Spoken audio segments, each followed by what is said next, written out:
Hello दोस्तों, चलिए तो यहाँ पे हम जो है अपने रिवर्स चार्ज के अंदर एक टॉपिक ऐड करा गया है, मतलब कि पहले से ही था। कॉम्पोजिशन स्कीम को स्टार्ट करते हैं। बेसिकली देखिए, ये एक चीज़ मैं क्लियर कर दूं कि रिवर्स चार्ज चैप्टर जो है वो आपका पिछले वीडियो में ही कंप्लीट हो चुका था। ठीक है, रिवर्स चार्ज चैप्टर का जो रिवीजन है वो पिछले वीडियो में ही कंप्लीट हो चुका था। वहाँ पर आपका चैप्टर खत्म हो चुका था। लेकिन ये कॉम्पोजिशन स्कीम एक सेपरेट टॉपिक है जो इस चैप्टर के अंदर ऐड करा गया है। तो यहाँ पे ऐड करा गया है तो हम इसे पढ़ लेते हैं। बाकी आपका चैप्टर जो है पिछले लेक्चर में ही कंप्लीट हो गया था, लेकिन ये तो आपका एक सेपरेट टॉपिक है। ठीक है, ये आपका कॉम्पोजिशन स्कीम सेपरेट टॉपिक है। ये इससे रिवर्स चार्ज से इसको कोई लेने देना नहीं बनता। ठीक है, चलिए तो कॉम्पोजिशन स्कीम का डिस्कशन कर लेते हैं, ताकि हमें क्या रहेगा, हम जब प्रैक्टिकल क्वेश्चन का डिस्कशन करेंगे हम आईसीएम मॉड्यूल के जितने भी हैं, तो उसमें कॉम्पोजिशन के होंगे तो साथ साथ वो ख़त्म हो जाएगा। वरना फिर क्या होगा कि मुझे बाद में कॉम्पोजिशन पढ़ाना पड़ेगा और क्वेश्चन को पेंडिंग रखना पड़ेगा। उससे अच्छा मैंने सोचा कि सर रिवर्स चार्ज का तो मैंने रिविजन करवा दिया, कॉम्पोजिशन का भी करवा देता हूँ, तो सारे क्वेश्चन एक साथ खत्म हो जाएंगे। ठीक है, चलिए तो कॉम्पोजिशन स्कीम का यहाँ पे स्टार्ट कर देते हैं। मैंने यहाँ पे नोट्स लिख रखे हैं, आप इसे नोट डाउन कर लेंगे। ठीक है, आप इसे नोट डाउन कर लेंगे। ज़्यादा पेज नहीं है, 2 या 3 पेज के ही नोट है, तो ज़्यादा आपको वक्त भी नहीं लगेगा।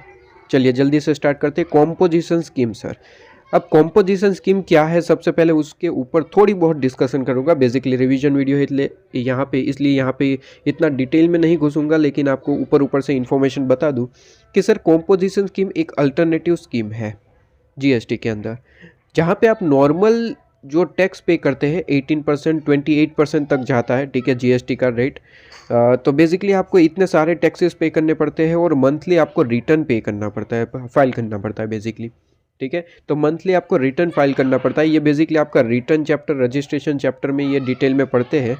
हालांकि हम यहाँ पर रिवीजन कर रहे हैं, तो ऑब्वियसली मैं मान के चलता हूँ कि आपने रेगुलर लेक्चर आपने एक बार पढ़ रखा होगा। ठीक है, ये सारी चीज़ें आपको पता है, लेकिन नहीं भी पता है तो उसका कुछ यहाँ पे लिंक नहीं है। बस आपको इन्फॉर्मेशन देने पर्पज़ के हिसाब से मैं आपको ये सारी चीज़ें बता रहा हूँ।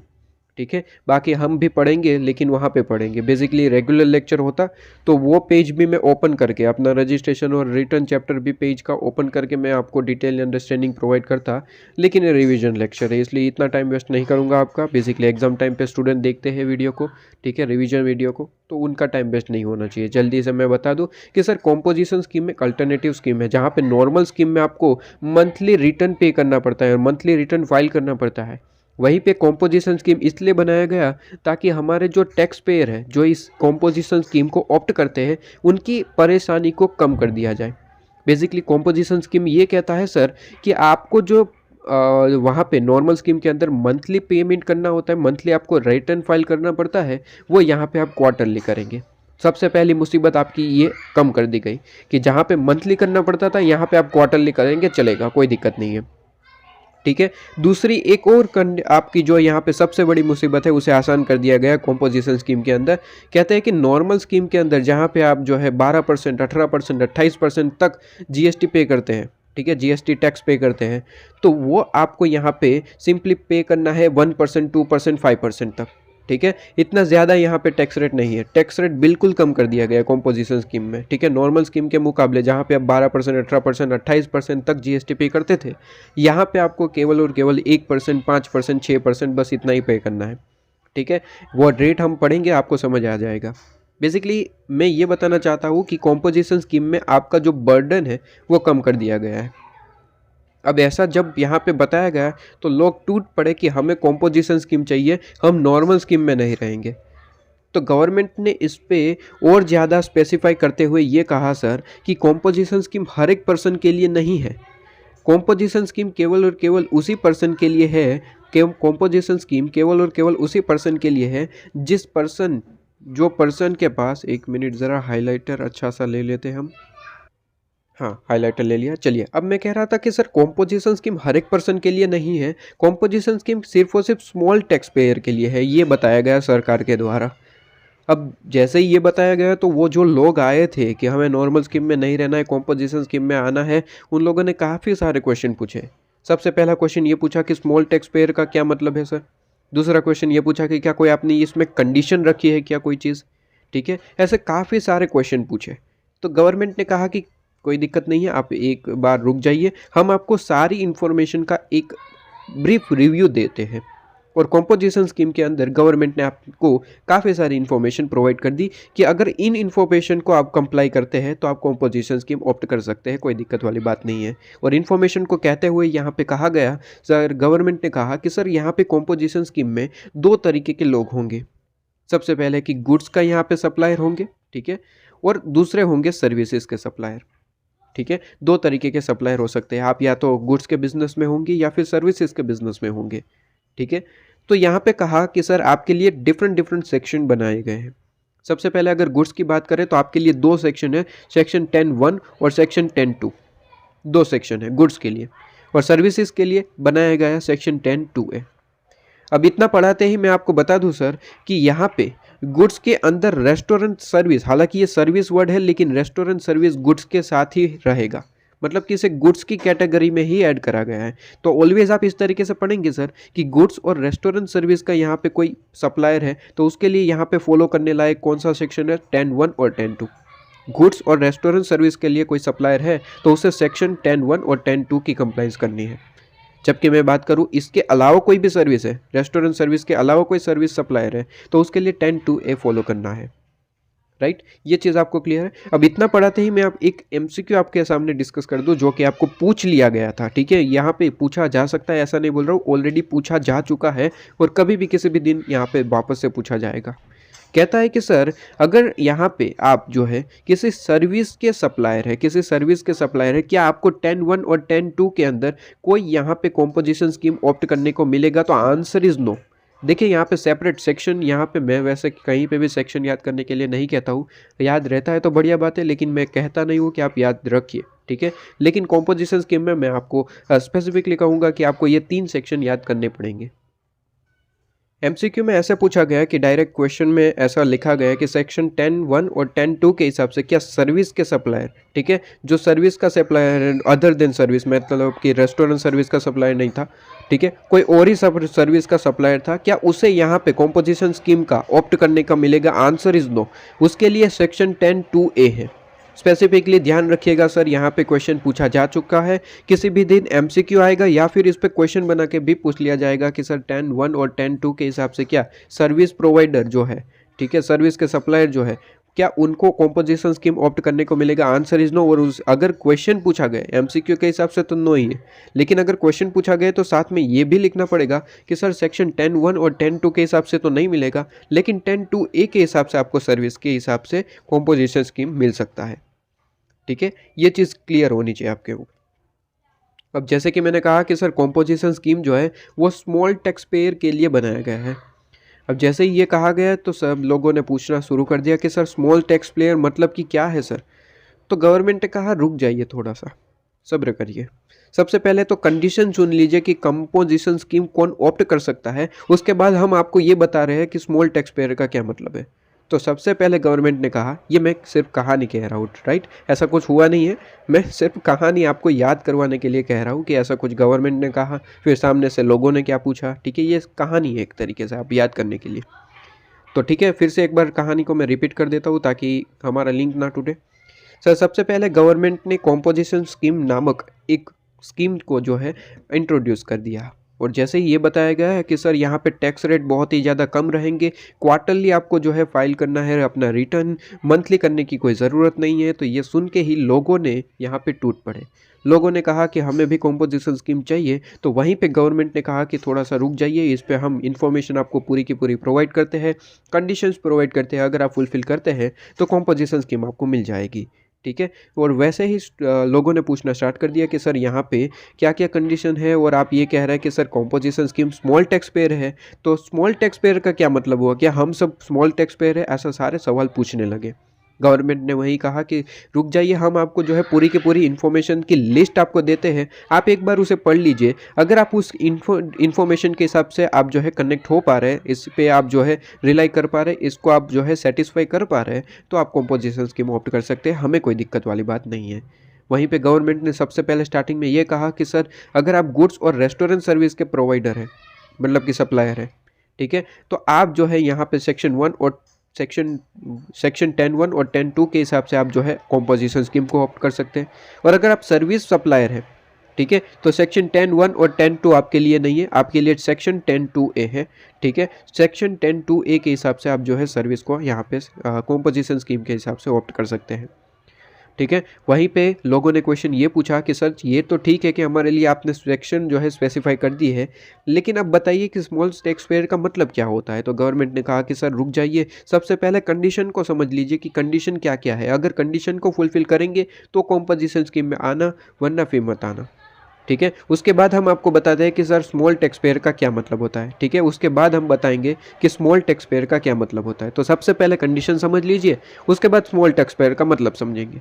तो कहता है कि कंडीशन देखिए यहाँ पे कि अगर आप जो है कॉम्पोजिशन स्कीम को ऑप्ट करना चाहते हैं, ठीक है, चाहे आप गुड्स के सप्लायर हैं, ठीक है, और चाहे आप सर्विसेज के सप्लायर हैं, दोनों के लिए कंडीशन एक ही है। ठीक है, इसका मतलब यहाँ पे एक साइड का यहाँ पे कैंसिल कर दीजिए, कोई दिक्कत नहीं है, दोनों के लिए कंडीशन एक ही है, एक तरीके ही कंडीशन आपको याद रखनी है। तो ये सर्विसेज के साइड का कैंसिल कर दीजिए, राइट, सर्विसेज के साइड का कैंसिल कर दीजिए, दोनों एक ही है। ठीक है, दोनों के लिए कंडीशन एक ही है। ओवरऑल कॉम्पोजिशन स्कीम में अगर आपको ऑप्ट करना है तो क्या क्या कंडीशन होनी चाहिए। तो कंडीशन आपको होनी चाहिए, सबसे पहले देखिए कॉम्पोजिशन स्कीम आपको अगर ऑप्ट करना है तो सबसे पहली कंडीशन आपकी निकल के आती है कि सर आपका जो गुड्स है या फिर सर्विसेज है, किसी के भी लिए आप कॉम्पोजिशन स्कीम ले रहे हैं, ठीक है, गुड्स है या फिर रेस्टोरेंट सर्विस है तो आपके लिए सेक्शन 10(1) और 10(2) है, और सर्विसेज है तो 10(2)(a) है।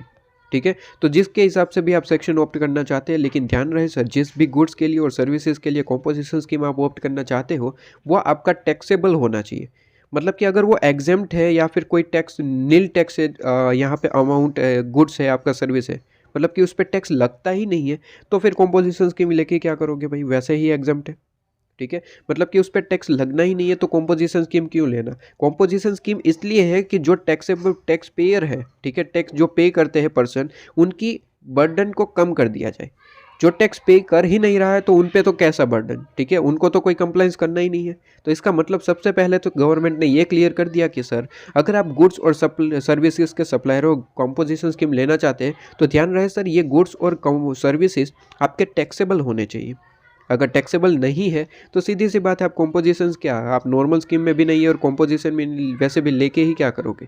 ठीक है, तो सबसे पहले ये क्लियर कर दिया कि भाई वो टैक्सेबल होना चाहिए, अगर टैक्सेबल नहीं है तो आपको जो है कॉम्पोजिशन स्कीम नहीं मिलेगी।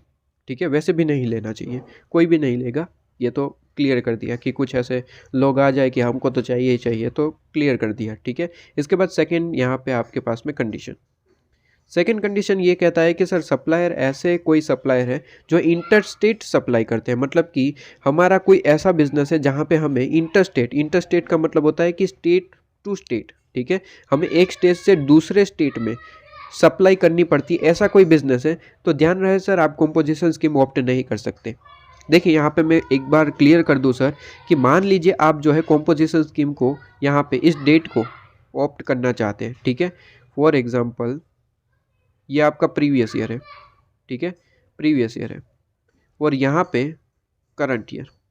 ठीक है, मान लीजिए आप जो है करंट ईयर में अगर आपको कॉम्पोजिशन स्कीम चाहिए तो सर प्रीवियस ईयर में आपको एप्लीकेशन डालनी पड़ेगी। ध्यान रहे सर एक बात मैं पहले ही क्लियर कर देता हूँ, कॉम्पोजिशन स्कीम अगर आपको चाहिए तो आपको प्रीवियस ईयर में बताना पड़ेगा, और कॉम्पोजिशन स्कीम आपका first day of current year से अप्लाई हो जाएगी। ठीक है, फर्स्ट डे मतलब कि सर मैं क्या ये कहूँ कि यहाँ पे ये कह दूँ सर कि करंट ईयर में अगर कहीं पे बीच में आपको ऐसा लगा कि सर कॉम्पोजिशन स्कीम चाहिए तो क्या करंट ईयर के बीच में आपको कहीं पे कोई कॉम्पोजिशन स्कीम अलो किया जाएगा। Answer is no. अगर कॉम्पोजिशन स्कीम किसी भी ईयर में चाहिए तो उसके प्रीवियस ईयर में आपको एप्लीकेशन डालनी पड़ेगी, तो करंट ईयर में आपको जो है कॉम्पोजिशन मिलेगी। मतलब कि करंट ईयर में अगर आपको कॉम्पोजिशन स्कीम चाहिए तो प्रीवियस ईयर में एप्लीकेशन डाल दो, ठीक है, तो वहाँ से लेके फिर करंट ईयर में आपको जो है अप्लाई करेंगे। ठीक है, मतलब कि कहीं ना कहीं मैं ये कह दूं कि साल के बीच में कॉम्पोजिशन स्कीम आपको नहीं मिलेगी, स्टार्टिंग से ही कॉम्पोजिशन स्कीम मिलेगी। और अगर स्टार्टिंग से कॉम्पोजिशन स्कीम जिस भी ईयर में चाहिए उसके प्रीवियस ईयर में आपको जो है यहाँ पे एप्लीकेशन डालना पड़ेगा। ठीक है, मतलब कि अप्लाई करना पड़ेगा। ओके, तो मैं ये कह रहा था कि सर आपको करंट ईयर में कॉम्पोजिशन स्कीम चाहिए, मान लेते हैं, ठीक है, और आपने as per rule previous year में उसे अप्लाई भी कर दिया कि मुझे कॉम्पोजिशन स्कीम चाहिए और अप्लाई कर दिया। ठीक है, अब ध्यान रहे सर प्रीवियस ईयर में आप इंटरस्टेट सप्लाई कर रहे थे या फिर नहीं, उससे कोई मतलब नहीं, इंटरस्टेट सप्लाई आप कर रहे थे उससे कोई मतलब नहीं है। देखिए कॉम्पोजिशन स्कीम का यहाँ पे कंडीशन क्या है, कॉम्पोजिशन ऑप्ट करने के बाद आप इंटरस्टेट सप्लाई नहीं कर सकते। मतलब कि कोई ऐसा पर्सन है जो गुड्स और सर्विस को इंटरस्टेट सप्लाई कर रहा है, ठीक है, फिलहाल के लिए, जहाँ पे वो नॉर्मल स्कीम में। अब उसे लग रहा है कि सर मुझे कॉम्पोजिशन स्कीम में जाना है करंट ईयर में, तो प्रीवियस ईयर में क्या कर दिया उसने, अप्लाई कर दिया। अब जैसे ही कॉम्पोजिशन स्कीम अलो हो जाएगी, ठीक है, यहाँ पे करंट ईयर में अलो हो गई, ठीक है, फर्स्ट डे से कॉम्पोजिशन स्कीम में आप चले गए। कॉम्पोजिशन स्कीम में चले जाने के बाद आप जो है इंटरस्टेट सप्लाई नहीं कर सकते। मतलब कि पहले कर रहे थे चलेगा, कोई दिक्कत नहीं, जब आपके पास कॉम्पोजिशन स्कीम नहीं थी तो आप इंटरस्टेट सप्लाई कर रहे थे, कोई दिक्कत नहीं। लेकिन जैसे ही आपको कॉम्पोजिशन स्कीम मिल गई, आप इंटरस्टेट सप्लाई नहीं कर सकते, ठीक है। इंटरस्टेट सप्लाई मतलब कि विद इन स्टेट आपको जो है बिजनेस करना होगा, इंटरस्टेट सप्लाई नहीं चलेगी। मतलब कि अपना गुड्स दूसरे स्टेट में नहीं भेजेंगे आप, ठीक है, विद इन स्टेट ही आप बेचेंगे। क्योंकि इसका वर्ड देखिए, कॉम्पोजिशन स्कीम जब आपको इंट्रोड्यूस करी गई तभी एक वर्ड यूज़ करा गया कि स्मॉल टैक्स पेयर के लिए। स्मॉल टैक्स पेयर मतलब कि सर जिनका बिजनेस बहुत ज़्यादा बड़ा नहीं है उनके लिए स्कीम लाई गई, ठीक है, ताकि बड़े बड़े लोग इसका फ़ायदा ना उठा जाए। अगर बड़े बड़े लोग इसका फ़ायदा उठाएंगे तो कम टैक्स पे करेंगे, और कम टैक्स पे करेंगे तो ये तो बेसिकली क्या हो जाएगा, यहाँ पे गड़बड़ हो जाएंगी, ठीक है। मतलब कि यहाँ पे गवर्नमेंट क्या करना चाहता है सर, स्मॉल जो टैक्स पेयर है, ठीक है, उन्हें आगे बढ़ने के लिए मौका देना चाहता है कॉम्पोजिशन स्कीम से। देखिए इसमें बेसिकली यहाँ पे रूल क्या है, रूल इसका क्या बनता है, रूल देख लीजिए। इसका रूल क्या यहाँ पे यह बनता है कि मान लीजिए यहाँ पे एक बड़ा टैक्स पेयर है, एक स्मॉल टैक्स पेयर है मान लीजिए, ठीक है। इसका लॉजिक बता रहा हूँ, वैसे रिवीजन क्लासेस है फिर भी मैं बता देता हूँ, ठीक है। स्मॉल टैक्स पेयर है और एक बिग टैक्स पेयर है, ठीक है। एक बड़ा है सप्लायर और एक छोटा सा सप्लायर है, ठीक है। अब यहाँ पे क्या होता है, मान लीजिए ये दोनों एक तरीके के ही गुड्स बेच रहे हैं, ठीक है। अब यहाँ पे ये इतना बड़ा टैक्स पेयर है, ठीक है, मतलब कि इतना बड़ा सप्लायर है, मान लीजिए कोई गुड्स बना रहे, ये दोनों एक ही गुड्स बेच रहे हैं, ठीक है, मान लीजिए कोई एक ही गुड्स बेच रहे। अब ये जो गुड्स स्मॉल टैक्स पेयर बना रहा है उसे ये गुड्स 100 रुपये का पड़ता है, वो 110 में बेचता है, ठीक है, 110 में सेल करता है।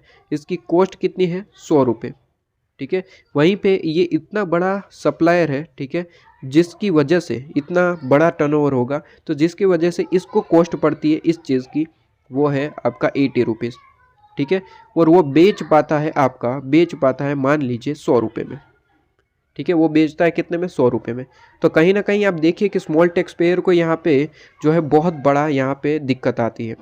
कितनी दिक्कत आती है देख लीजिए यहाँ पे कि इसकी कॉस्ट भी कम से कम जो है बहुत परेशानी उठा के इनकी कॉस्ट 10 रुपये यहाँ पे मान आपके पास में बचता है, ठीक है। और यहाँ पे क्या होता है सर, इनके पास में 20 रुपये बचते हैं और इनकी कॉस्ट इतनी कम है इसकी वजह से, और इसका कारण है कि ये बिग सप्लायर है। तो यहाँ पे गवर्नमेंट ने देखा कि हाँ जी ये तो बहुत ही यहाँ पे दिक्कत वाली बात है, तो ऐसा अगर होगा तो स्मॉल टैक्स पेयर अपना बिजनेस ही नहीं कर पाएगा। तो यहाँ पे गवर्नमेंट ने देखा कि सर वैसे तो इस गुड्स पे क्या होता है, 18% GST लगता है, ठीक है, मान लीजिए 18% ऐड कर देते हैं, ठीक है। मतलब कि आप क्या कर रहे हैं यहाँ पे 100 + 18% करिए, 100 + 18% यहाँ पे करेंगे तो ये 118 हो जाएगा। मतलब कि यहाँ पे ये गुड्स कितने में बिकेगा सर, 118 में, ठीक है। सेल कितने में, रियल सेल कस्टमर को कितने में हो गया, 118 में। जहाँ पे लिखा जाता है कि 100 रुपये की चीज़ है, 18% GST लगेगा और मान लीजिए 118 में आपको मिल रहा है, राइट। और वहीं पे अगर मैं यहाँ पे स्मॉल टैक्स पेयर को कहूँ तो ये 110 पे 18% टैक्स पे करेगा, तो इनकी कॉस्ट कितनी हो जाएगी, ये मतलब कितने में बेचेंगे, तो 110 + 18%, तो ये बेचेंगे 130 रुपये मान लेते हैं, ठीक है। पॉइंट में कुछ आ रहा है मान लेते हैं, सिर्फ एग्जांपल ही है, ठीक है। तो 130 रुपये में सेल करना पड़ेगा। अब वहाँ यहाँ पे आप क्लियरली देख सकते हैं कि सर अगर कस्टमर को परचेज़ करना है तो कहाँ से परचेज़ करेगा, ऑब्वियसली बिग सप्लायर के पास से। क्यों, क्योंकि यहाँ पे सस्ता मिल रहा है और यहाँ पे महंगा। तो गवर्नमेंट ने ये देखा इसलिए स्मॉल टैक्स पेयर को इतना ज़्यादा कष्ट ना हो, बर्डन ना पड़े, इसके लिए यहाँ पे गवर्नमेंट ने थोड़ी सी अपनी परेशानी कम कर दी। कहा कि आप एक काम करिए, अगर आप स्मॉल टैक्स पेयर है तो कॉम्पोजिशन स्कीम को ऑप्ट कर लीजिए। कॉम्पोजिशन स्कीम के हिसाब से आपको जो है टैक्स रेट कम हो जाएगा। फॉर एग्जांपल आप अभी तो मैं टैक्स रेट आपको पढ़ाऊंगा, मान लीजिए इसका टैक्स रेट बनता है, मान लीजिए यहाँ पे टैक्स रेट बन गया, आपने कॉम्पोजिशन स्कीम ऑप्ट कर लीजिए, मान लीजिए 1% आपको टैक्स पे करना है। अब यहाँ पे ऐड कर दिए 110 + 1%, तो यहाँ पे आपको 112 रुपये हो गया मान लीजिए। तो अब यहाँ पे क्या small tax payer big tax payer से क्या यहाँ पे कॉम्पीट कर पाएगा, ऑब्वियसली यस कॉम्पीट कर पाएगा, ठीक है। अब यहाँ पे क्या होगा कि सर स्मॉल टैक्स पेयर 112 में बेच पाएगा और इसका तो ऑलरेडी प्रॉफिट चल रहा है, तो ये भी क्या कर देगा, अपने प्राइस 112 कर सकता है।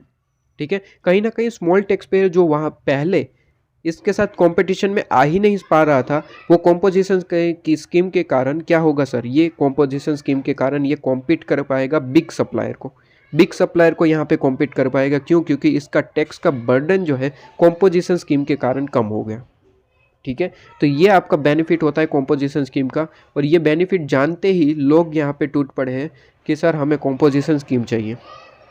और इसी के कारण सरकार ने यहाँ पे बड़ा ही एकदम डिटेल क्लियरिफिकेशन कर दिया कि सर आपको कॉम्पोजिशन स्कीम लेना है, लेकिन कंडीशन आपको फुलफिल करनी पड़ेगी।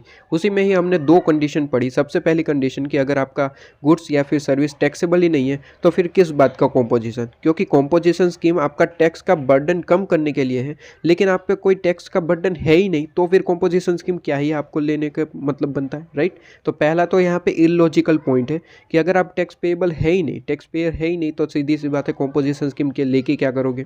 ठीक है, सेकंड पॉइंट आपका इंटरस्टेट सप्लाई नहीं कर सकते कॉम्पोजिशन के बाद। कॉम्पोजिशन स्कीम लेने से पहले करते थे उससे कोई मतलब नहीं है, उसके बाद नहीं कर सकते, राइट, उसके बाद नहीं कर सकते। इसके बाद थर्ड पॉइंट आपका निकल के आता है। थर्ड पॉइंट क्या है सर?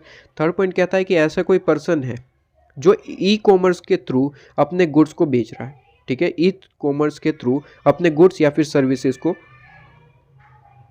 बेच रहा है। ठीक है, एक मिनट ज़रा, ये पेन खराब हो गया, चलिए कोई दिक्कत नहीं है, एक मिनट, हाँ चल रहा है, रेडी।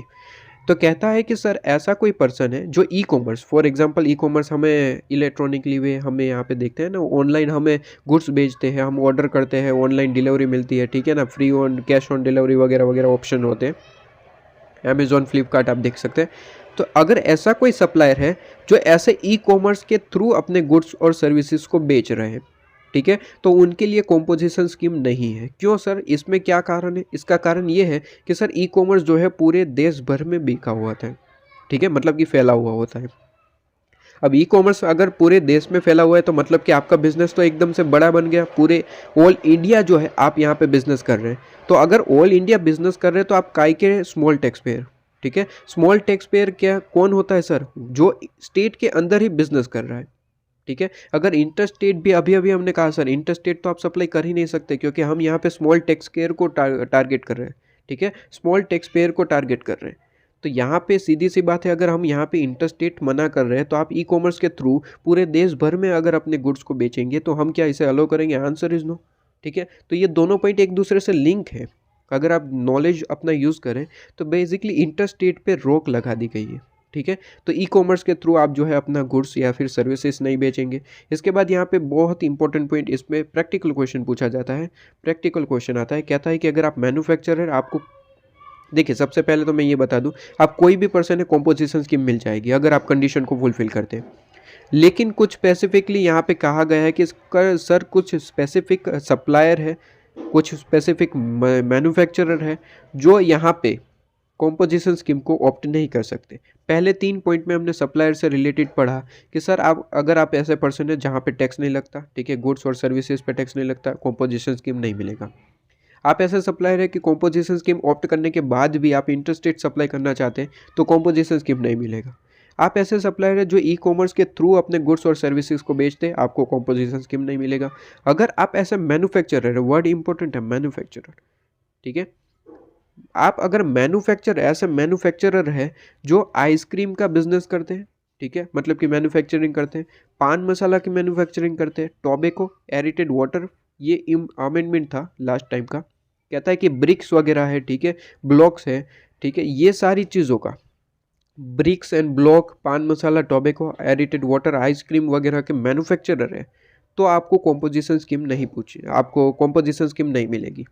ठीक है, अब यहीं पे इतना पॉइंट पे एक बड़ा सा क्वेश्चन, प्रैक्टिकल क्वेश्चन बना लिया गया और एग्जाम में आया।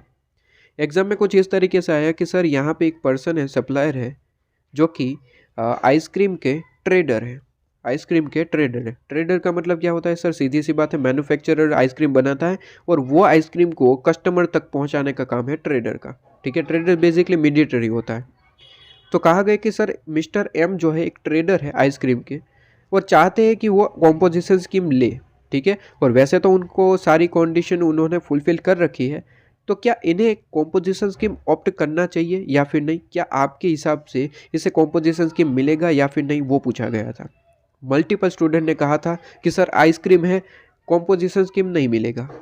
लेकिन सर यहाँ पे वर्ड इंपॉर्टेंट है कि मैन्युफैक्चरर को यहाँ पे कॉम्पोजिशन स्कीम नहीं है। मतलब कि अगर आइसक्रीम, पान मसाला, टोबैको, एरिटेड वाटर और ब्लिक्स और आपके पास में ब्लॉक्स, ठीक है, इनके मैन्युफैक्चरर है तो कॉम्पोजिशन स्कीम नहीं मिलेगा।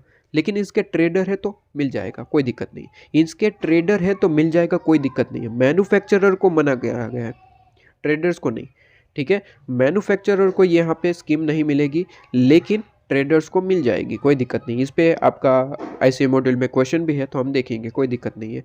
बेसिकली इतना ही टॉपिक था, इससे ज़्यादा यहाँ पे कोई बड़ा टॉपिक नहीं है। इतना ही याद रखिए कि सर मैन्युफैक्चरर को यहाँ पे रोक लगा दी गई है, ठीक है। सर रोक लगाने का कारण यहाँ पे माना गया सर ये बड़े बड़े बिजनेस है, ठीक है, तो ये स्मॉल टैक्स पेयर में नहीं आते, इसलिए यहाँ पे मैन्युफैक्चरर को हटा दिया गया। लेकिन ट्रेडर हो सकता है स्मॉल टैक्स पेयर हो, ठीक है, तो ट्रेडर को हटाया नहीं गया, मैन्युफैक्चरर को रोक लगा दी गई है। अगर आप इन सब के ट्रेडर हैं तो मिल जाएगी कॉम्पोजिशन स्कीम, ठीक है। और इसके बाद आपका लास्ट टॉपिक 5 पॉइंट, ठीक है, 5 पॉइंट ही याद रखने। 5th पॉइंट यहाँ पे आता है कि अगर आप एक कैजुअल टैक्सेबल पर्सन या फिर नॉन रेसिडेंट टैक्सेबल पर्सन है, ठीक है, तो उनको भी यहाँ पे कॉम्पोजिशन स्कीम के अंदर कोई जगह नहीं मिलेगी, ठीक है। क्योंकि कैजुअल टैक्सेबल पर्सन और नॉन रेसिडेंट टैक्सेबल पर्सन का क्या है कि आज यहाँ है कल वहाँ रहेंगे, ठीक है, तो इसका यहाँ पे कोई मतलब नहीं बनता आपको कॉम्पोजिशन स्कीम देने का, ठीक है। और आई होप कि कैजुअल टैक्सेबल पर्सन और नॉन रेसिडेंट पर्सन का मतलब तो आप समझते ही होंगे, आप पढ़ के आए होंगे, ठीक है। रेसिडेंट रजिस्ट्रेशन वगैरह चैप्टर के अंदर इसे डिटेल में पढ़ाया जाता है, ठीक है। तो ये 5 पॉइंट है आपको जो याद रखने हैं।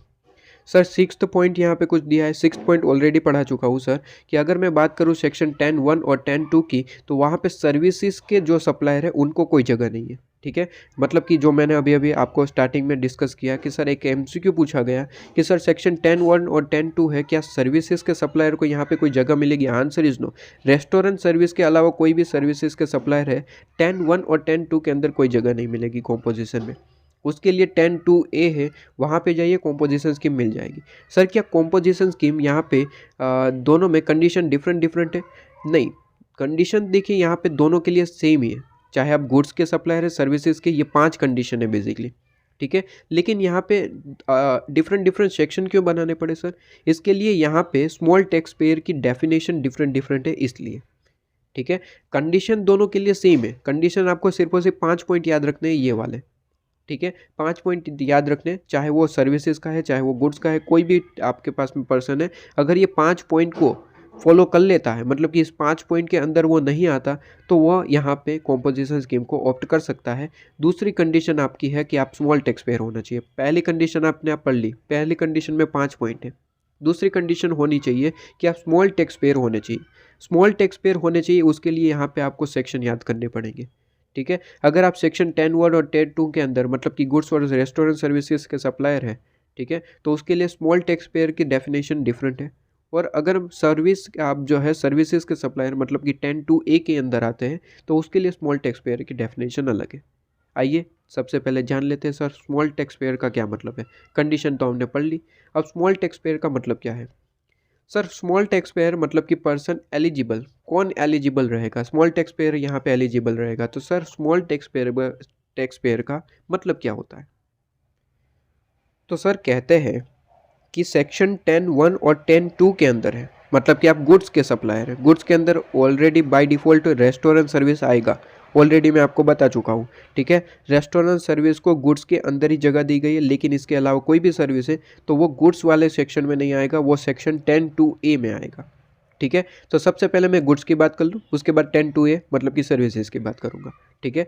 तो अगर आप जो है गुड्स के सप्लायर हैं, तो आपके लिए स्मॉल टैक्स पेयर की डेफिनेशन कुछ इस तरीके से रहेगी कि सर आपका जो एग्रीगेट टर्नओवर है प्रीवियस ईयर का, ठीक है। मैंने अभी अभी आपको एक एग्जांपल दिया कि अगर आपको करंट ईयर में कॉम्पोजिशन स्कीम चाहिए तो प्रीवियस ईयर में अप्लाई करना पड़ेगा, इसलिए प्रीवियस ईयर की ही सारी चीज़ें देखी जाएगी, ठीक है। तो कहता है कि प्रीवियस ईयर में आप जब अप्लाई कर रहे हैं, ठीक है, तो अप्लाई करने से पहले आपको एक चीज़ कंडीशन फुलफिल करनी पड़ेगी। कौन सी कंडीशन? कहता है कि सर आपका प्रीवियस ईयर का एग्रीगेट टर्नओवर सर यहाँ पे एग्रीगेट टर्नओवर है, इसका मतलब ध्यान रहे सर, आपका यहाँ पे टर्नओवर पैन बेसिस देखा जाएगा, मतलब कि होल ओवर इंडिया, ठीक है, स्टेट वाइज नहीं होता यहाँ पे। पूरे का पूरा इंडिया में आपका बिजनेस जो भी चल रहा है जहाँ कहीं भी, ठीक है, पूरे के पूरा बिजनेस का यहाँ पे टोटल आपका टर्नओवर देखा जाएगा, एग्रीगेट देखा जाएगा, एग्रीगेट टर्नओवर टोटल, ठीक है।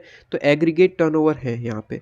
तो कहता है कि सर अगर आप गुड्स के सप्लायर हैं तो आपका प्रीवियस ईयर का एग्रीगेट टर्नओवर जो है 75 लाख रुपीज़ या फिर 1.5 करोड़ से ज़्यादा नहीं होना चाहिए। तो हम यहाँ पे मान लेंगे कि सर आप स्मॉल टैक्स पेयर हैं, ठीक है। मैंने फिर से एक बार रिपीट करता हूँ, सर अगर आप गुड्स के सप्लायर हैं, ठीक है, तो कहता है कि कंडीशन कुछ इस तरीके से है कि प्रीवियस ईयर का, ठीक है, प्रीवियस ईयर का जो एग्रीगेट टर्नओवर है वो आपका 75 लाख रुपीज़ या फिर 1.5 करोड़ से ज़्यादा नहीं होना चाहिए, ठीक है। अब यहाँ पे सर, यहाँ पे कंडीशन कुछ समझ में नहीं आई, मतलब कि आप एक तरफ बोल रहे हैं कि 75 लाख रुपीज़ और एक तरफ बोल रहे हैं 1.5 करोड़ से ज़्यादा नहीं होना चाहिए, मतलब क्या है?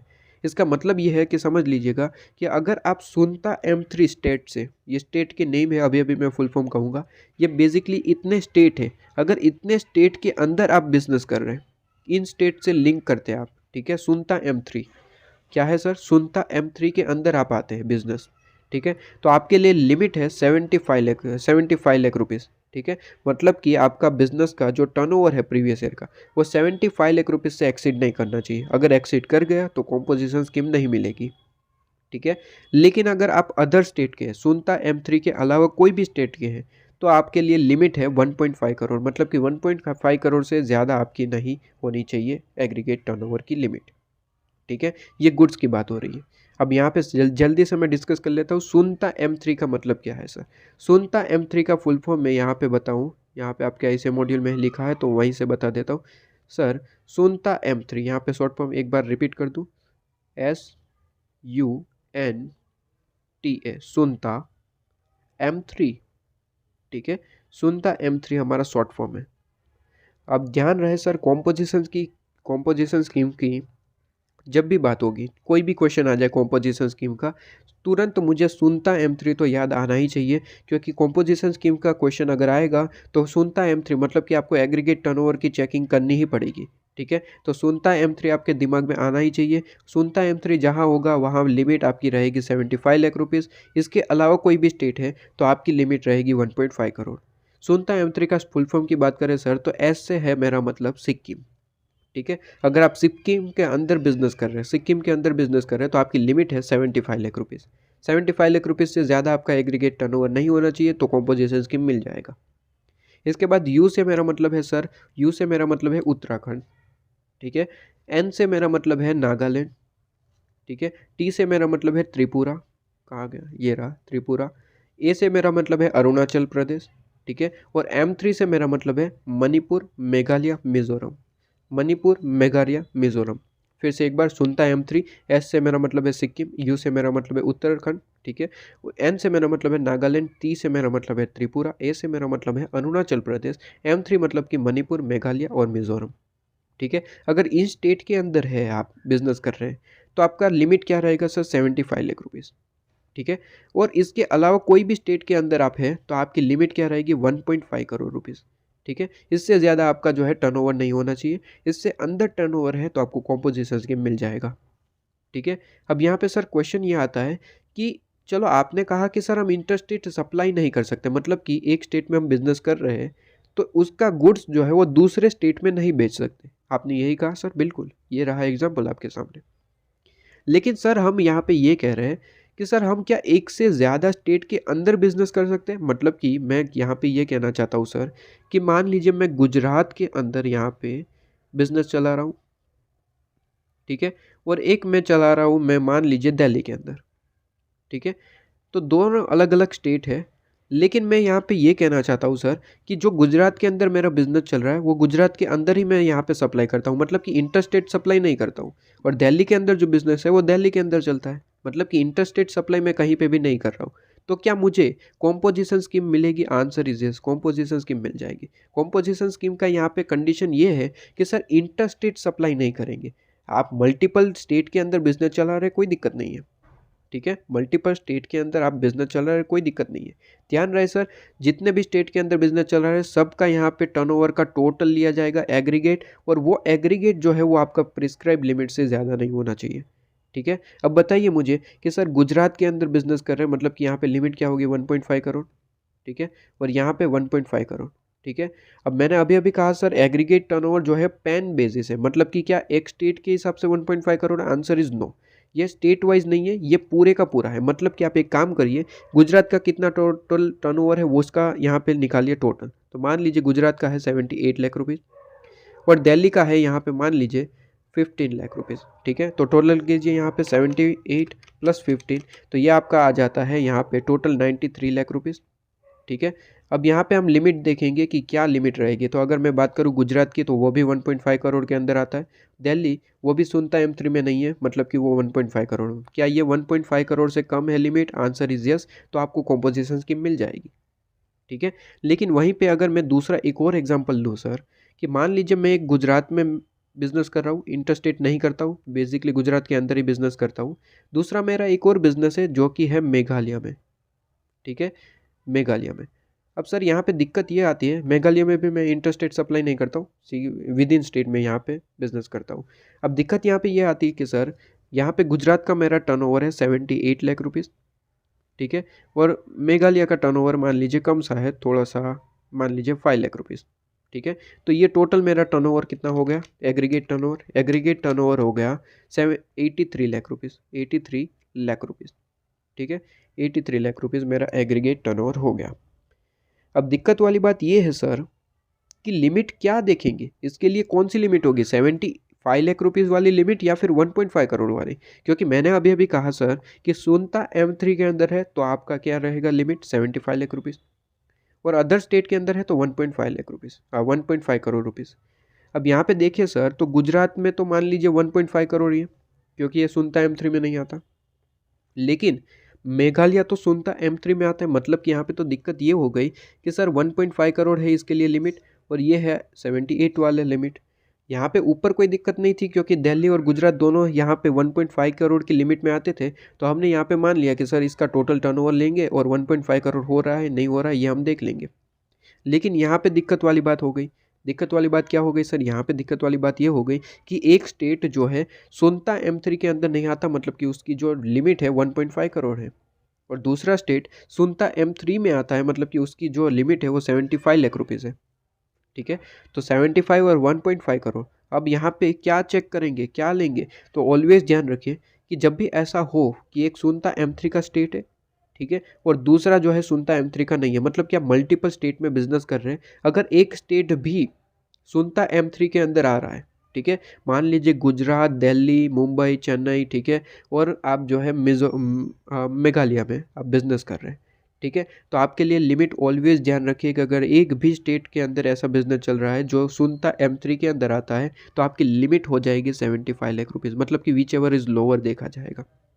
ठीक है, तो अब इन्हें क्या यहाँ पे कॉम्पोजिशन स्कीम मिलेगा? आंसर इज नो, इनके कॉम्पोजिशन स्कीम नहीं मिलेगा, क्योंकि इनकी लिमिट जो है वो 75 लाख रुपीज़ है। ठीक है, ये इंपॉर्टेंट क्वेश्चन था, स्टूडेंट को यहाँ पे कन्फ्यूजन नहीं होना चाहिए। ठीक है, अगर एक भी स्टेट ऐसा है जो सुनता M3 के अंदर आता है, तो आपकी लिमिट 1.5 करोड़ से हो जाएगी 75 लाख रुपीज़। 75 लाख रुपीज़ से ज़्यादा एग्रीगेट टर्नओवर गया, मतलब कि आप गए। ठीक है, तो आपको कॉम्पोजिशन स्कीम नहीं मिलेगी। इतना क्लियर है आपके पास में? ठीक है, ये मिटा देता हूँ मैं एक बार। ओके, चलिए, तो यहाँ पे अब आ जाइए ये चीज़ पे। ये चीज़ मैंने डिटेल में आपको कवर करवा दी, हालांकि रिवीजन लेक्चर है, लेकिन फिर भी मुझे लगा कि आपको ये बता देना चाहिए, हो सकता है रेगुलर लेक्चर में कवर ना हुआ हो आपके। ठीक है, तो मैं ये कह रहा था सर कि अगर आप गुड्स के सप्लायर हैं तो आप स्मॉल टैक्स पेयर होने चाहिए, और गुड्स के केस में ध्यान रहे सर रेस्टोरेंट सर्विस यहाँ पे इंक्लूडेड होगा, और आपका प्रीवियस ईयर का एग्रीगेट टर्नओवर अगर सुनता M3 के अंदर है तो 75 लाख रुपये से ज़्यादा नहीं होना चाहिए, और दूसरे स्टेट के अंदर बिजनेस है तो 1.5 करोड़ से ज़्यादा नहीं होना चाहिए। ध्यान रहे sir, composition scheme pan base होती है, मतलब कि अगर एक स्टेट के अंदर कॉम्पोजिशन स्कीम ऑप्ट कर रहे हैं तो दुनिया के मतलब इंडिया के इंडिया के सारे स्टेट के अंदर कॉम्पोजिशन स्कीम ऑप्ट हो जाएगी, मतलब कि आपके जितने भी बिजनेस है सारे के सारे बिजनेसेस में कॉम्पोजिशन स्कीम ऑप्ट हो जाएगी, क्योंकि कॉम्पोजिशन स्कीम पैन बेसिस होता है। पैन बेसिस का मतलब होता है या तो सारे के सारे में अप्लाई करो या फिर मत करो, ठीक है। मतलब कि आप मान लीजिए गुजरात के अंदर बिजनेस कर रहे हैं, आप मान लीजिए मेघालय में बिजनेस कर रहे हैं, आप ये चाहते हैं कि सर गुजरात के अंदर कॉम्पोजिशन स्कीम लेंगे, मेघालय में जो है नॉर्मल स्कीम से चलेंगे, तो ऐसा हो सकता है? Answer is no. आप अगर कॉम्पोजिशन स्कीम ऑप्ट करेंगे तो सारे स्टेट के अंदर कॉम्पोजिशन स्कीम ऑप्ट हो जाएगी ऑटोमेटिकली, ठीक है। कॉम्पोजिशन स्कीम पैन बेसिस है इसलिए, ओके। इसलिए यहाँ पे देखिए एग्रीगेट टर्नओवर भी हम पैन बेसिस लेते हैं, मतलब कि आपके जितने भी स्टेट के अंदर बिजनेस है सबका टोटल लिया जाएगा, ठीक है। और टोटल जो है वो आपका 75 लाख रुपीज़ या फिर 1.5 करोड़ से ज़्यादा नहीं होना चाहिए। वहीं पे अगर मैं बात करूँ सर यहाँ पे सर्विसेज की, वर्ड लिखना भूल गया हूँ, यहाँ पे ब्लैक कलर का जो आपको दिख रहा है वो सर्विसेज के लिए, ठीक है। सर्विसेज के लिए अगर आप सर्विसेज के सप्लायर हैं, ठीक है, तो आपके लिए स्मॉल टैक्स पेयर की लिमिट कुछ डिफरेंट है, मतलब कि आपके लिए डेफिनेशन कुछ अलग है। अगर आप सर्विसेज के सप्लायर हैं तो कहता है कि aggregate turnover of the previous year का एग्रीगेट टर्नओवर जो है 50 लाख रुपए से ज़्यादा नहीं होना चाहिए, कोई भी स्टेट हो। यहाँ पे कोई सुनता M3 ऐसा कुछ नहीं आता, ठीक है। गुड्स के केस में सुनता M3 और अदर स्टेट आता है। सर्विसेज के केस में अगर आप है, मतलब कि गुड्स और रेस्टोरेंट सर्विस के अलावा कोई और सर्विस सप्लायर है आप, ठीक है, तो उसके लिए लिमिट क्या है sir? 50 lakh, 50 lakh rupees. 50 lakh rupees से ज़्यादा आपका प्रीवियस ईयर का एग्रीगेट टर्नओवर नहीं है तो आपको यहाँ पे कॉम्पोजिशन स्कीम मिल जाएगी, ठीक है। अब यहाँ पे एक और मैं चीज़ क्लियर करवाना चाहूँगा, देख लीजिए। मान लीजिए यहाँ पे एग्जांपल मैं यहाँ पे देता हूँ कि सर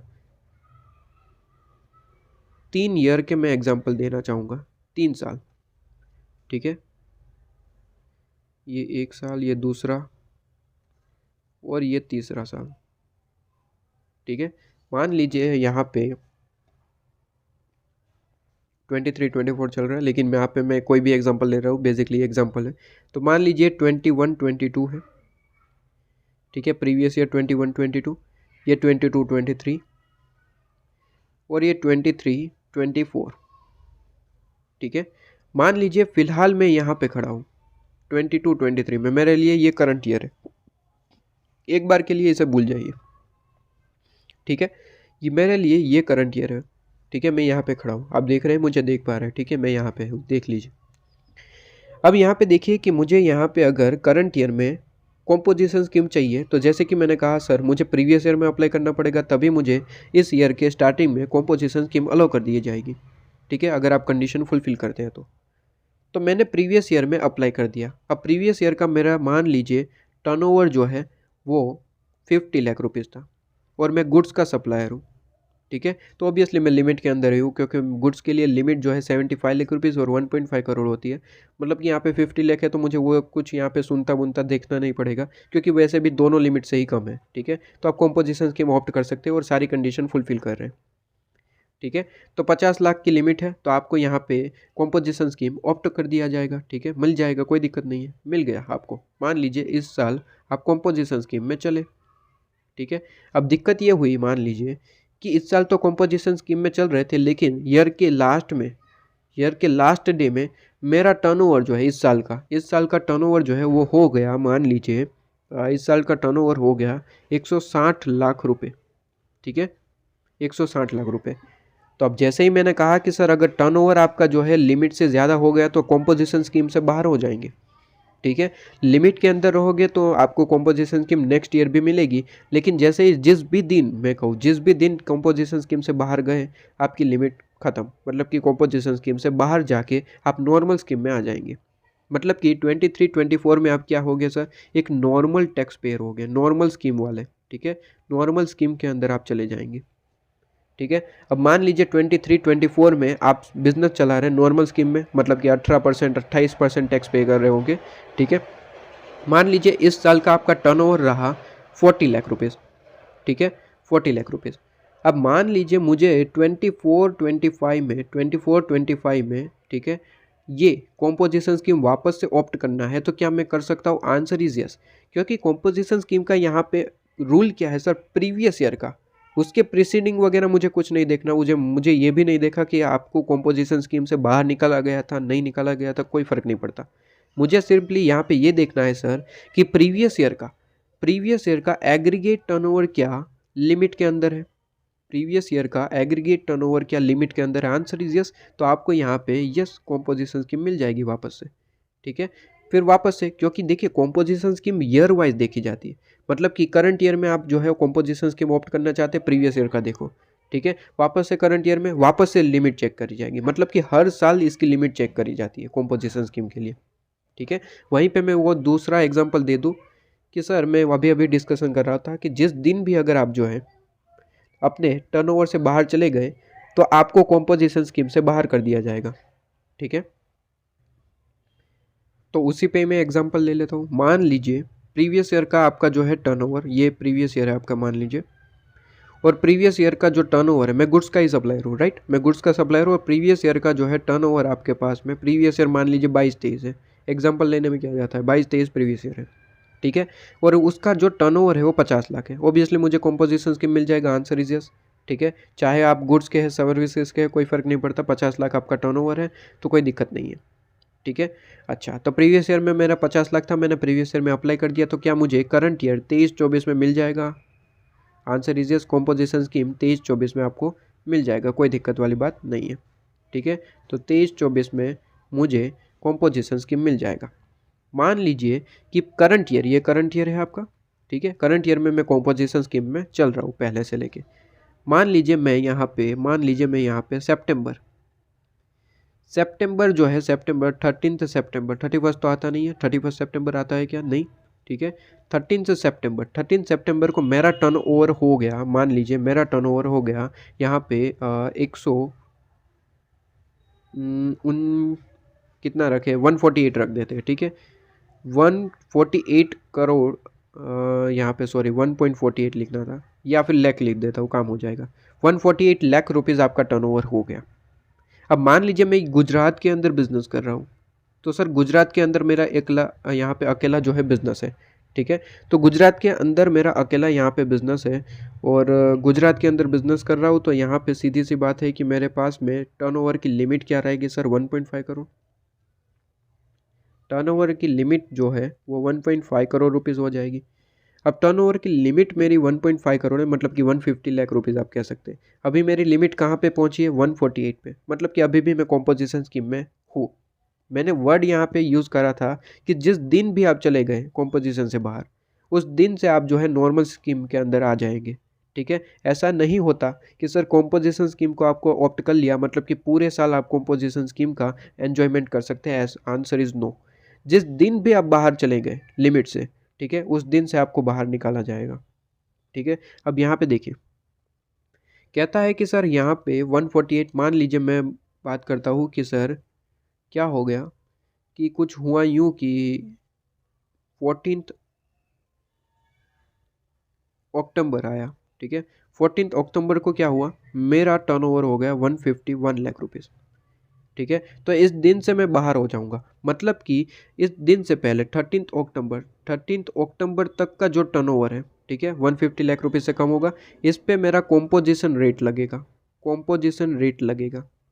ठीक है, उसके हिसाब से मुझे टैक्स पे करना है, और उसके बाद जितना भी एक्सेस आपका, जितना भी यहाँ पे लास्ट तक ईयर एंड तक जितना भी आप टर्नओवर करेंगे, ठीक है, उस पर मुझे नॉर्मल टैक्स पे करना पड़ेगा 18%, 28%। ठीक है, नॉर्मल रेट। ठीक है, मान लीजिए 13 अक्टूबर को मेरा टर्नओवर था 149 लाख रुपीज़। ठीक है, अब 149 लाख रुपीज़ 150 से कम है, लेकिन 14 को आपने क्या कर दिया, 14 को आपको 2 लाख रुपए का आपने टर्नओवर कर दिया, और वो दोनों लाख जो है, 2 लाख रुपए जो है वो नॉर्मल के अंदर टैक्सेबल हो जाएंगे। 2 लाख रुपए पे नॉर्मल टैक्स लगेगा। सर ऐसा नहीं है कि सर यहाँ पे डे वाइज देखना है, यहाँ पे अमाउंट वाइज नहीं देखना है। आप यहाँ पे ये सोचेंगे कि सर 1 लाख तो अभी भी बचा हुआ है ना, 150 लाख की लिमिट है, 1 लाख पे भी अभी भी मैं अपना जो कॉम्पोजिशन रेट लगा सकता हूँ। Answer is no.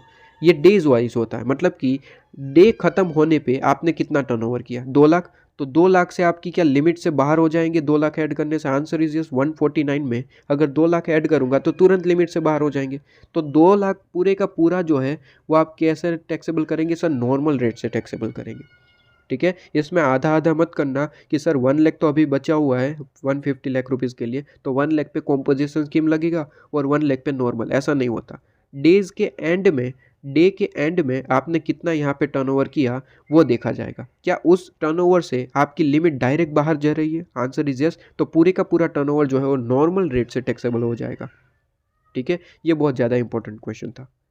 ओके, ये क्लियर आपके पास में? ओके, ये तो आपके नॉलेज पर्पस के लिए ना। यहाँ पे क्या होता है कि इतना हार्ड क्वेश्चन नहीं पूछा जाता, ये जो मैंने एग्जांपल दिया इतना बड़ा हार्ड क्वेश्चन नहीं पूछा जाता बेसिकली, लेकिन फिर भी मैंने बता दिया सेफर साइड आपको पूछा जा सकता है। ठीक है, तो मैंने बता दिया। अब यहाँ पे ये एक मैं पॉइंट बता दूँ, यहाँ पे लिखना रह गया, मैं बता दूँ कि सर यहाँ पे क्या हुआ कि गवर्नमेंट ने ये सारी कुछ चीज़ें बता दी कि सर अगर आप गुड्स के सप्लायर तो यहाँ पे जाइए, सर्विसेज के सप्लायर है तो यहाँ पे जाइए। एक पर्सन आया गवर्नमेंट के पास कि सर यहाँ पे क्या हुआ कि वैसे तो इनका मेन बिजनेस गुड्स का है, लेकिन कुछ सर्विसेज भी देते हैं ये। ठीक है, मेन बिजनेस इसका क्या है सर? गुड्स का। वो गुड्स का यहाँ पे बिजनेस करते हैं, लेकिन कुछ सर्विस इसके साथ देनी पड़ती है। फॉर एग्जाम्पल यहाँ पे, फॉर एग्जाम्पल कोई इलेक्ट्रॉनिक आइटम का यहाँ पे वो पर्सन था, जो पर्सन आया वो इलेक्ट्रॉनिक आइटम का यहाँ पे सप्लायर था। ठीक है, इलेक्ट्रॉनिक आइटम का सप्लायर था। वो गवर्नमेंट के पास आया, सर कहता है कि मेरी इलेक्ट्रॉनिक आइटम्स की सप्लाई करने की यहाँ पे बेसिकली बिजनेस है। ठीक है, और इलेक्ट्रॉनिक आइटम बेसिकली गुड्स है, तो मैं यहाँ पे गुड्स बेचता हूँ। ठीक है, तो गवर्नमेंट ने कहा ओके आप एक काम करिए 10(1) और 10(2) में चले जाइए। पर्सन ने कहा ऐसा नहीं सर, मेरा डाउट कुछ और है। गवर्नमेंट ने कहा पूछिए क्या डाउट है आपका।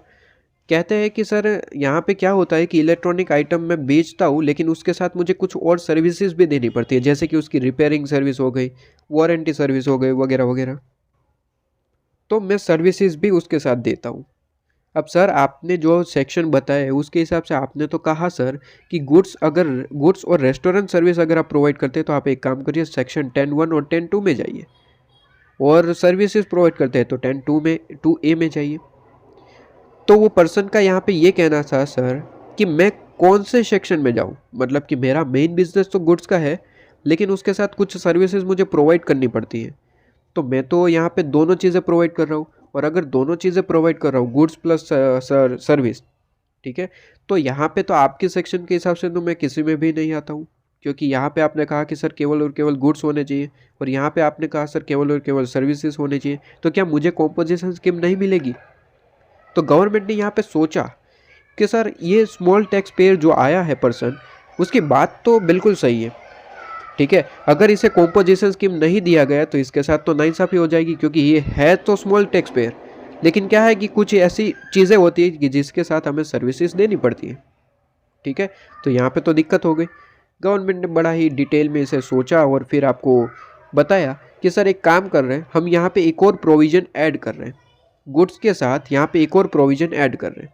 कहते हैं कि सर अगर आप गुड्स के सप्लायर हैं, मतलब कि गुड्स और रेस्टोरेंट सर्विस के सप्लायर हैं, जहाँ पे आप टैक्स सेक्शन 10(1) और 10(2) फॉलो करते हैं, मतलब कि आपका मेन बिजनेस गुड्स का है। जैसे कि ये जो हमारा पर्सन आया हमारे पास कहता है कि मेरा मेन गुड्स, तो मेरा मेन जो बिजनेस है वो गुड्स का ही है। ठीक है, इलेक्ट्रॉनिक आइटम जो है वो मैं बेचता हूँ। ठीक है, लेकिन साथ में कुछ सर्विसेज प्रोवाइड करता हूँ, उसका क्या करें? तो उसके लिए प्रोविज़न एक डाल दी। प्रोविज़न यहाँ पे कुछ इस तरीके से है, यहाँ पे आपके मॉड्यूल में मैं दिखा दूँ, मैं अपने नोट्स में ऐड करना भूल गया हूँ। ठीक है, वो प्रोविज़न मैं आपको बता दूँ यहाँ पे, ये रहा पॉइंट। आप पेज नंबर पे आ जाएंगे, पेज नंबर 3.59। फिर से एक बार मैं वो बात आपको दोहरा देता हूँ कि सर आप मेन बिजनेस गुड्स में है, मतलब कि आप सेक्शन 10(1) और 10(2) में जाते हैं, लेकिन आपको कुछ यहाँ पे मजबूरी है कि कुछ सर्विस प्रोवाइड करनी पड़ती है। ठीक है, कुछ सर्विस आपको प्रोवाइड करनी पड़ती है। तो यहाँ पे क्या होगा कि सर दिक्कत हो जाएगी कि क्या आपको कॉम्पोजिशन मिलेगी या फिर नहीं। तो गवर्नमेंट ने कहा कि अगर आपका मेन बिजनेस गुड्स का है और कुछ सर्विस आप प्रोवाइड करते हैं, तो हम यहाँ पे कॉम्पोजिशन स्कीम दे देंगे, लेकिन एक लिमिट डालने के बाद। कहता है कि आपके ऊपर एक लिमिट डाली जाएगी। कौन सी लिमिट? कहता है कि आपके ऊपर सर्विस देने की लिमिट डाल दी जाएगी। कहता है कि सर आपके ऊपर लिमिट है 10% of turnover in state wise यहाँ पे रहेगी लिमिट। ठीक है, और 5 lakh rupees whichever is higher. ठीक है, whichever is higher. For example वही पर्सन की बात करूँ जो गवर्नमेंट के पास अभी अभी आया था, इलेक्ट्रॉनिक के यहाँ पे गुड्स के सेलिंग करता है वो, ठीक है, बेसिकली उसका काम था। उसका यहाँ पे 2 जगह बिजनेस है, एक गुजरात के अंदर, ठीक है, एक गुजरात के अंदर और एक दिल्ली के अंदर, 2 जगह बिजनेस है, ठीक है। दोनों जगह वो यहाँ पे इस तरीके से काम करता है, अपना गुड्स बेचता है, मेन बिजनेस तो उसका वही है, लेकिन साथ में कुछ सर्विस देनी पड़ती है। तो सर्विसेज के लिए यहाँ पे गवर्नमेंट ने कहा कि आप एक काम करिए, सबसे पहले तो अपना टर्नओवर चेक करिए, क्या टर्नओवर के हिसाब से आप कॉम्पोजिशन स्कीम ले सकते हैं या फिर नहीं। तो कहता है कि गुजरात के अंदर मेरा यहाँ पे 50 लाख का बिजनेस है, ठीक है, एग्रीगेट टर्नओवर इसका टर्नओवर गुजरात का टर्नओवर जो है 50 लाख का है, 50 लाख रुपीज़, यहाँ पे सही से लिख दूँ, मेरा गुजरात का टर्नओवर जो है वो 50 लाख रुपए का है, 50 लाख रुपीज़, ठीक है। और दिल्ली की बात करूँ तो वहाँ का टर्नओवर है 15 लाख रुपए, ठीक है। तो अगर मैं टोटल करूँ तो यहाँ पे कितना हो जाएगा sir, 65 lakh rupees. Aggregate turnover जो है वो कितना हो जाएगा, 65 लाख रुपीज़, ठीक है। और अगर लिमिट देखो तो 1.5 करोड़ की लिमिट होगी, दोनों शून्यता M3 से बाहर है, मतलब कि 1.5 करोड़ की आपकी लिमिट होगी, मतलब कि लिमिट के अंदर है। तो एग्रीगेट टर्नओवर के हिसाब से आप यहाँ पे कॉम्पोजिशन स्कीम को ऑप्ट कर सकते हैं। लेकिन ध्यान रहे सर, आप गुड्स के साथ सर्विसेज भी दे रहे हैं तो एक और लिमिट चेक करनी पड़ेगी, दोनों फुलफिल होगी तो आपको कॉम्पोजिशन स्कीम मिलेगी। दूसरी लिमिट एक और आ गई सर, गवर्नमेंट ने इंट्रोड्यूस कर दी कि कहता है लिमिट, आप एक काम करिए 10% ऑफ टर्नओवर, देखिए 10% of turnover of state wise यहाँ पे देखा जाता है, स्टेट वाइज, ठीक है, स्टेट वाइज। और कहता है 5 lakh rupees whichever is higher लेना है। फॉर एग्जांपल मैं गुजरात की बात करूँ तो सर 50 लाख रुपए का टर्नओवर है, इसका 10% करिए तो 5 लाख रुपए, ठीक है। और कहता है कि 5 लाख रुपए, दोनों में से हायर, दोनों एक ही है, मतलब कि आपका लिमिट क्या हो गया सर, 5 लाख, मतलब कि 5 लाख रुपए से यहाँ पे ज़्यादा सर्विस नहीं देने चाहिए आप। मान लीजिए मैं गुजरात के अंदर 4 लाख रुपए की सर्विस दे चुका हूँ, ठीक है, तो क्या मैं कॉम्पोजिशन ऑप्ट कर सकता हूँ? Answer is yes. लेकिन यहाँ पे ध्यान रहे, गवर्नमेंट ने ये कहा सर ये स्टेट वाइज है, मतलब कि हर एक स्टेट में चेक कर लेना, कोई भी एक स्टेट में भी आप यहाँ पे कंडीशन फुलफिल नहीं कर पाए तो आप बाहर हो जाएंगे। फॉर एग्जांपल वहीं पे अगर मैं दिल्ली की चेक कर लूँ लिमिट, तो फॉर एग्जांपल यहाँ पे सर, फॉर एग्जांपल दिल्ली की लिमिट चेक करें तो सर दिल्ली में क्या है सर, दिल्ली में यहाँ पे कहता है 15 लाख का टर्नओवर है। 15 लाख मतलब कि 15 लाख का 10% करेंगे तो 1.5 लाख रुपीज़, ठीक है, 1.5 लाख रुपीज़। और यहाँ पे 5 lakh rupees whichever is higher, क्या है हायर, 5 लाख रुपीज़, ठीक है। तो 5 लाख से ज़्यादा दिल्ली के अंदर सर्विस नहीं देना था आपको। फॉर एग्जांपल दिल्ली के अंदर आपने सर्विस दिया है 6 लाख रुपए, ठीक है। अब यहाँ पे दिल्ली के अंदर की जो कंडीशन है वो आपने विड्रॉ कर दी, मतलब कि आपने फॉलो नहीं किया दिल्ली के अंदर कंडीशन, तो आप पूरी की पूरी कॉम्पोजिशन स्कीम से ही बाहर हो जाएंगे, ठीक है। कहता है कि सर एग्रीगेट टर्नओवर सबसे पहले देखो क्या वो फुलफिल किया, answer is yes, 65 lakh rupees वो फुलफिल किया। फिर स्टेट वाइज कहता है स्टेट वाइज आप जो है अपनी 10% वाली कंडीशन चेक करिए, ठीक है। स्टेट वाइज दिल्ली के अंदर क्या फुलफिल हुई, गुजरात के अंदर फुलफिल हुई, स्टेट वाइज चेक करिए। हर एक स्टेट में अगर आप फुलफिल करते हैं तो इज इक्वल टू आपका यहाँ पे मान लिया जाएगा कॉम्पोजिशन ओके। लेकिन एक में भी आपने फुलफिल नहीं किया, इन दोनों कंडीशन में से एक भी नहीं कर पाए तो क्या हो जाएगा सर, नॉट ओके, मतलब कि कॉम्पोजिशन स्कीम नहीं मिलेगी, ठीक है। हर एक स्टेट में आपको देखना पड़ेगा, अगर आप गुड्स के साथ सर्विस प्रोवाइड करते हैं तो ये कंडीशन हर एक स्टेट वाइज आपको देखनी पड़ेगी। क्या एक भी स्टेट में ऐसा तो नहीं है ना कि आप जो है कंडीशन को ब्रेक कर रहे हैं, ठीक है। अगर कंडीशन को ब्रीच करेंगे, ठीक है, तो सीधी सी बात है आपको कॉम्पोजिशन स्कीम नहीं मिलेगा, क्योंकि कंडीशन कुछ इस तरीके से है कि अगर आप गुड्स के सप्लायर है और साथ में कुछ छोटी मोटी सर्विस भी देते तो सबसे पहले काम करिए एग्रीगेट टर्नओवर देखिए 1.5 करोड़ और 75 लाख रुपीज़ कम है क्या, आंसर इज यस। तो उसके साथ दूसरी कंडीशन भी देखनी है कि स्टेट वाइज आप चेक करिए कि क्या कंडीशन आप ब्रीच नहीं कर रहे हैं ना, 10% वाली कंडीशन, ठीक है, 10% वाली कंडीशन, दोनों में से हायर लेना है। ध्यान रहे सर, यहाँ पे भी स्टूडेंट भूल जाते हैं, यहाँ पे हायर लेना है, दोनों में से हायर, ठीक है।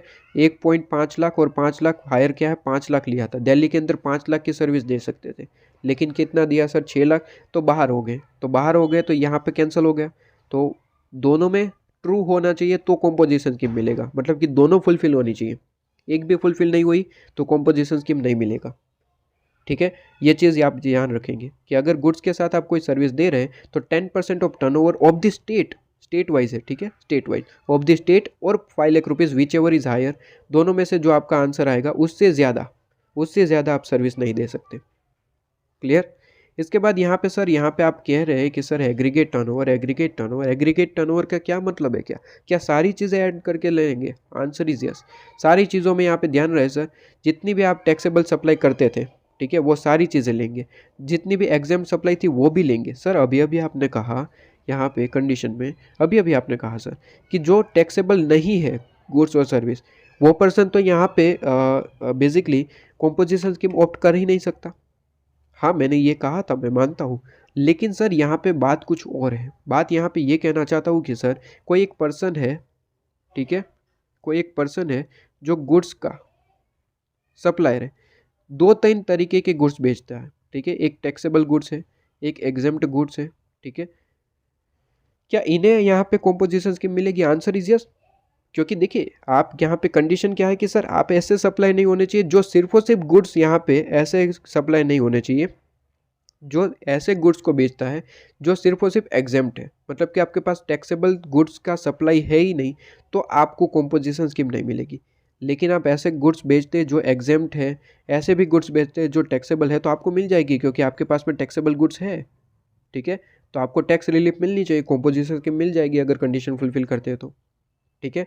तो वही बात मैं यहाँ पे कर रहा हूँ कि सर अगर आप जो है ऐसे कोई पर्सन है टैक्सेबल एग्जाम्प्ट, तो काफ़ी सारी आप जो है पहले सप्लाई करते थे, ठीक है, तो सारी चीज़ें ऐड करेंगे, टैक्सेबल गुड्स का सप्लाई, एग्जाम्प्ट गुड्स का सप्लाई, एक्सपोर्ट का सप्लाई और इंटरस्टेट सप्लाई। सर इंटरस्टेट, हाँ जी बिल्कुल, मैंने एग्जाम्पल दिया था, याद करिए सर, क्या याद करिए कि interstate supply composition scheme opt करने से पहले आप इंटरस्टेट सप्लाई करते थे, आप एक्सपोर्ट करते थे, कोई दिक्कत नहीं, आप एक्सपोर्ट करिए, इंटरस्टेट सप्लाई करिए, आप एग्जाम्प्ट सप्लाई साथ में करते थे, साथ में बोल रहा हूँ, सिर्फ एग्जाम्प्ट सप्लाई करते थे तो कॉम्पोजिशन नहीं मिलेगा, लेकिन साथ में एग्जाम्प्ट सप्लाई भी करते थे, ठीक है, सारी चीज़ें ऐड करेंगे, सारी चीज़ें, ठीक है, क्योंकि पहले बिल्कुल अलाउेबल था, क्योंकि तब आप नॉर्मल स्कीम में थे।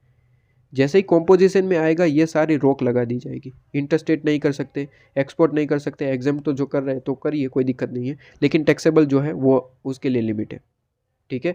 तो पहले जो इंटरस्टेट करते थे कोई दिक्कत नहीं, वो आपका जो है यहाँ पे टर्नओवर में ऐड होगा।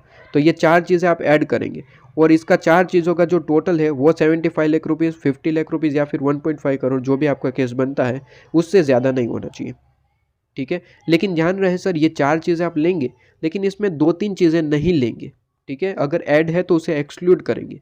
क्या 2-3 चीज़ें हैं?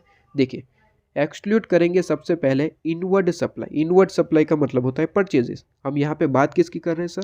एग्रीगेट टर्नओवर की।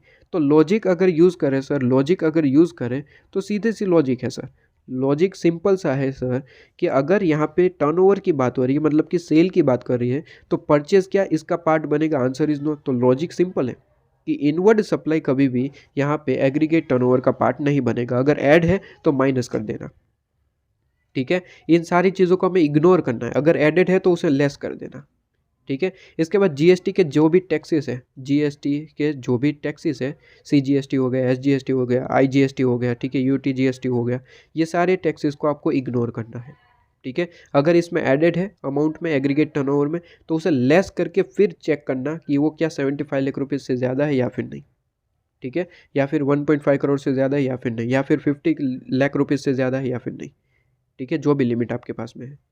इसके बाद यहाँ पे ध्यान रहे सर, ऐसी वैसे तो एग्जाम्प्ट सप्लाई सारी की सारी ऐड करनी है, देखिए, लेकिन इसका कुछ यहाँ पे ऐसी एग्जाम्प्ट सप्लाई को आप ऐड नहीं करेंगे जो एग्जाम्प्ट है, ठीक है, एक्सटेंडिंग लोन एडवांसेस और डिपॉजिट के हिसाब से, एक्सटेंडिंग लोन एडवांसेस और डिपॉजिट के हिसाब से जो सर्विसेज की यहाँ पे बनती है, वो सर्विसेज को आप ऐड नहीं करेंगे, ठीक है। इसे एज इट इज यहाँ पे याद रखिए, क्वेश्चन में डायरेक्टली ऐसा ही वर्ड यूज़ करा होगा कि एक्सटेंडिंग डिपॉजिट या फिर लोन या फिर एडवांस, ठीक है।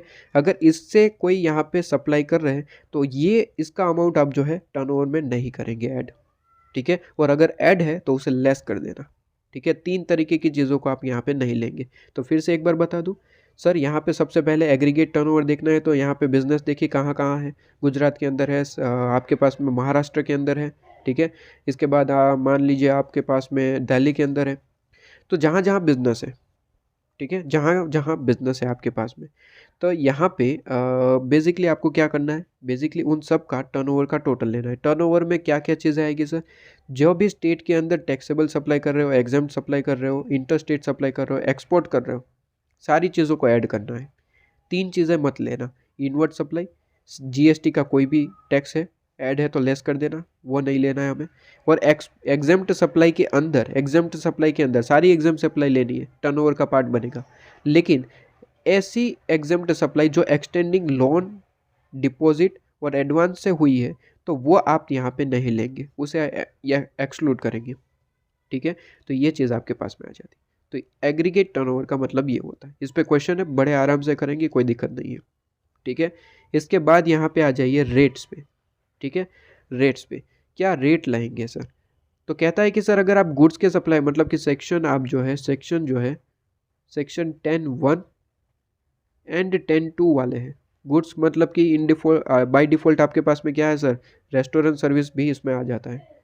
ठीक है, मतलब कि अगर आप गुड्स के सप्लायर हैं और आपने सारी कंडीशन फुलफिल कर दी, एग्रीगेट टर्नओवर फुलफिल कर दिया, और अगर गुड्स के साथ वो सर्विस भी दे रहे हैं तो 10% वाली कंडीशन भी फुलफिल कर दी, तो अब टैक्स रेट कितना पे करना है, तो बड़ा ही सिंपल है। देखिए, कहता है कि सर आप अगर मैन्युफैक्चरर है किसी चीज़ के, लेकिन ध्यान रहे सर वो चीज़ के नहीं होने चाहिए जो कंडीशन में मना किया गया, टोबैको, आइसक्रीम, पान मसाला, एरिटेड वाटर और ब्रिक्स और ब्लॉक्स वगैरह, उसके मैन्युफैक्चरर नहीं होने चाहिए, तो कॉम्पोजिशन स्कीम नहीं मिलेगी।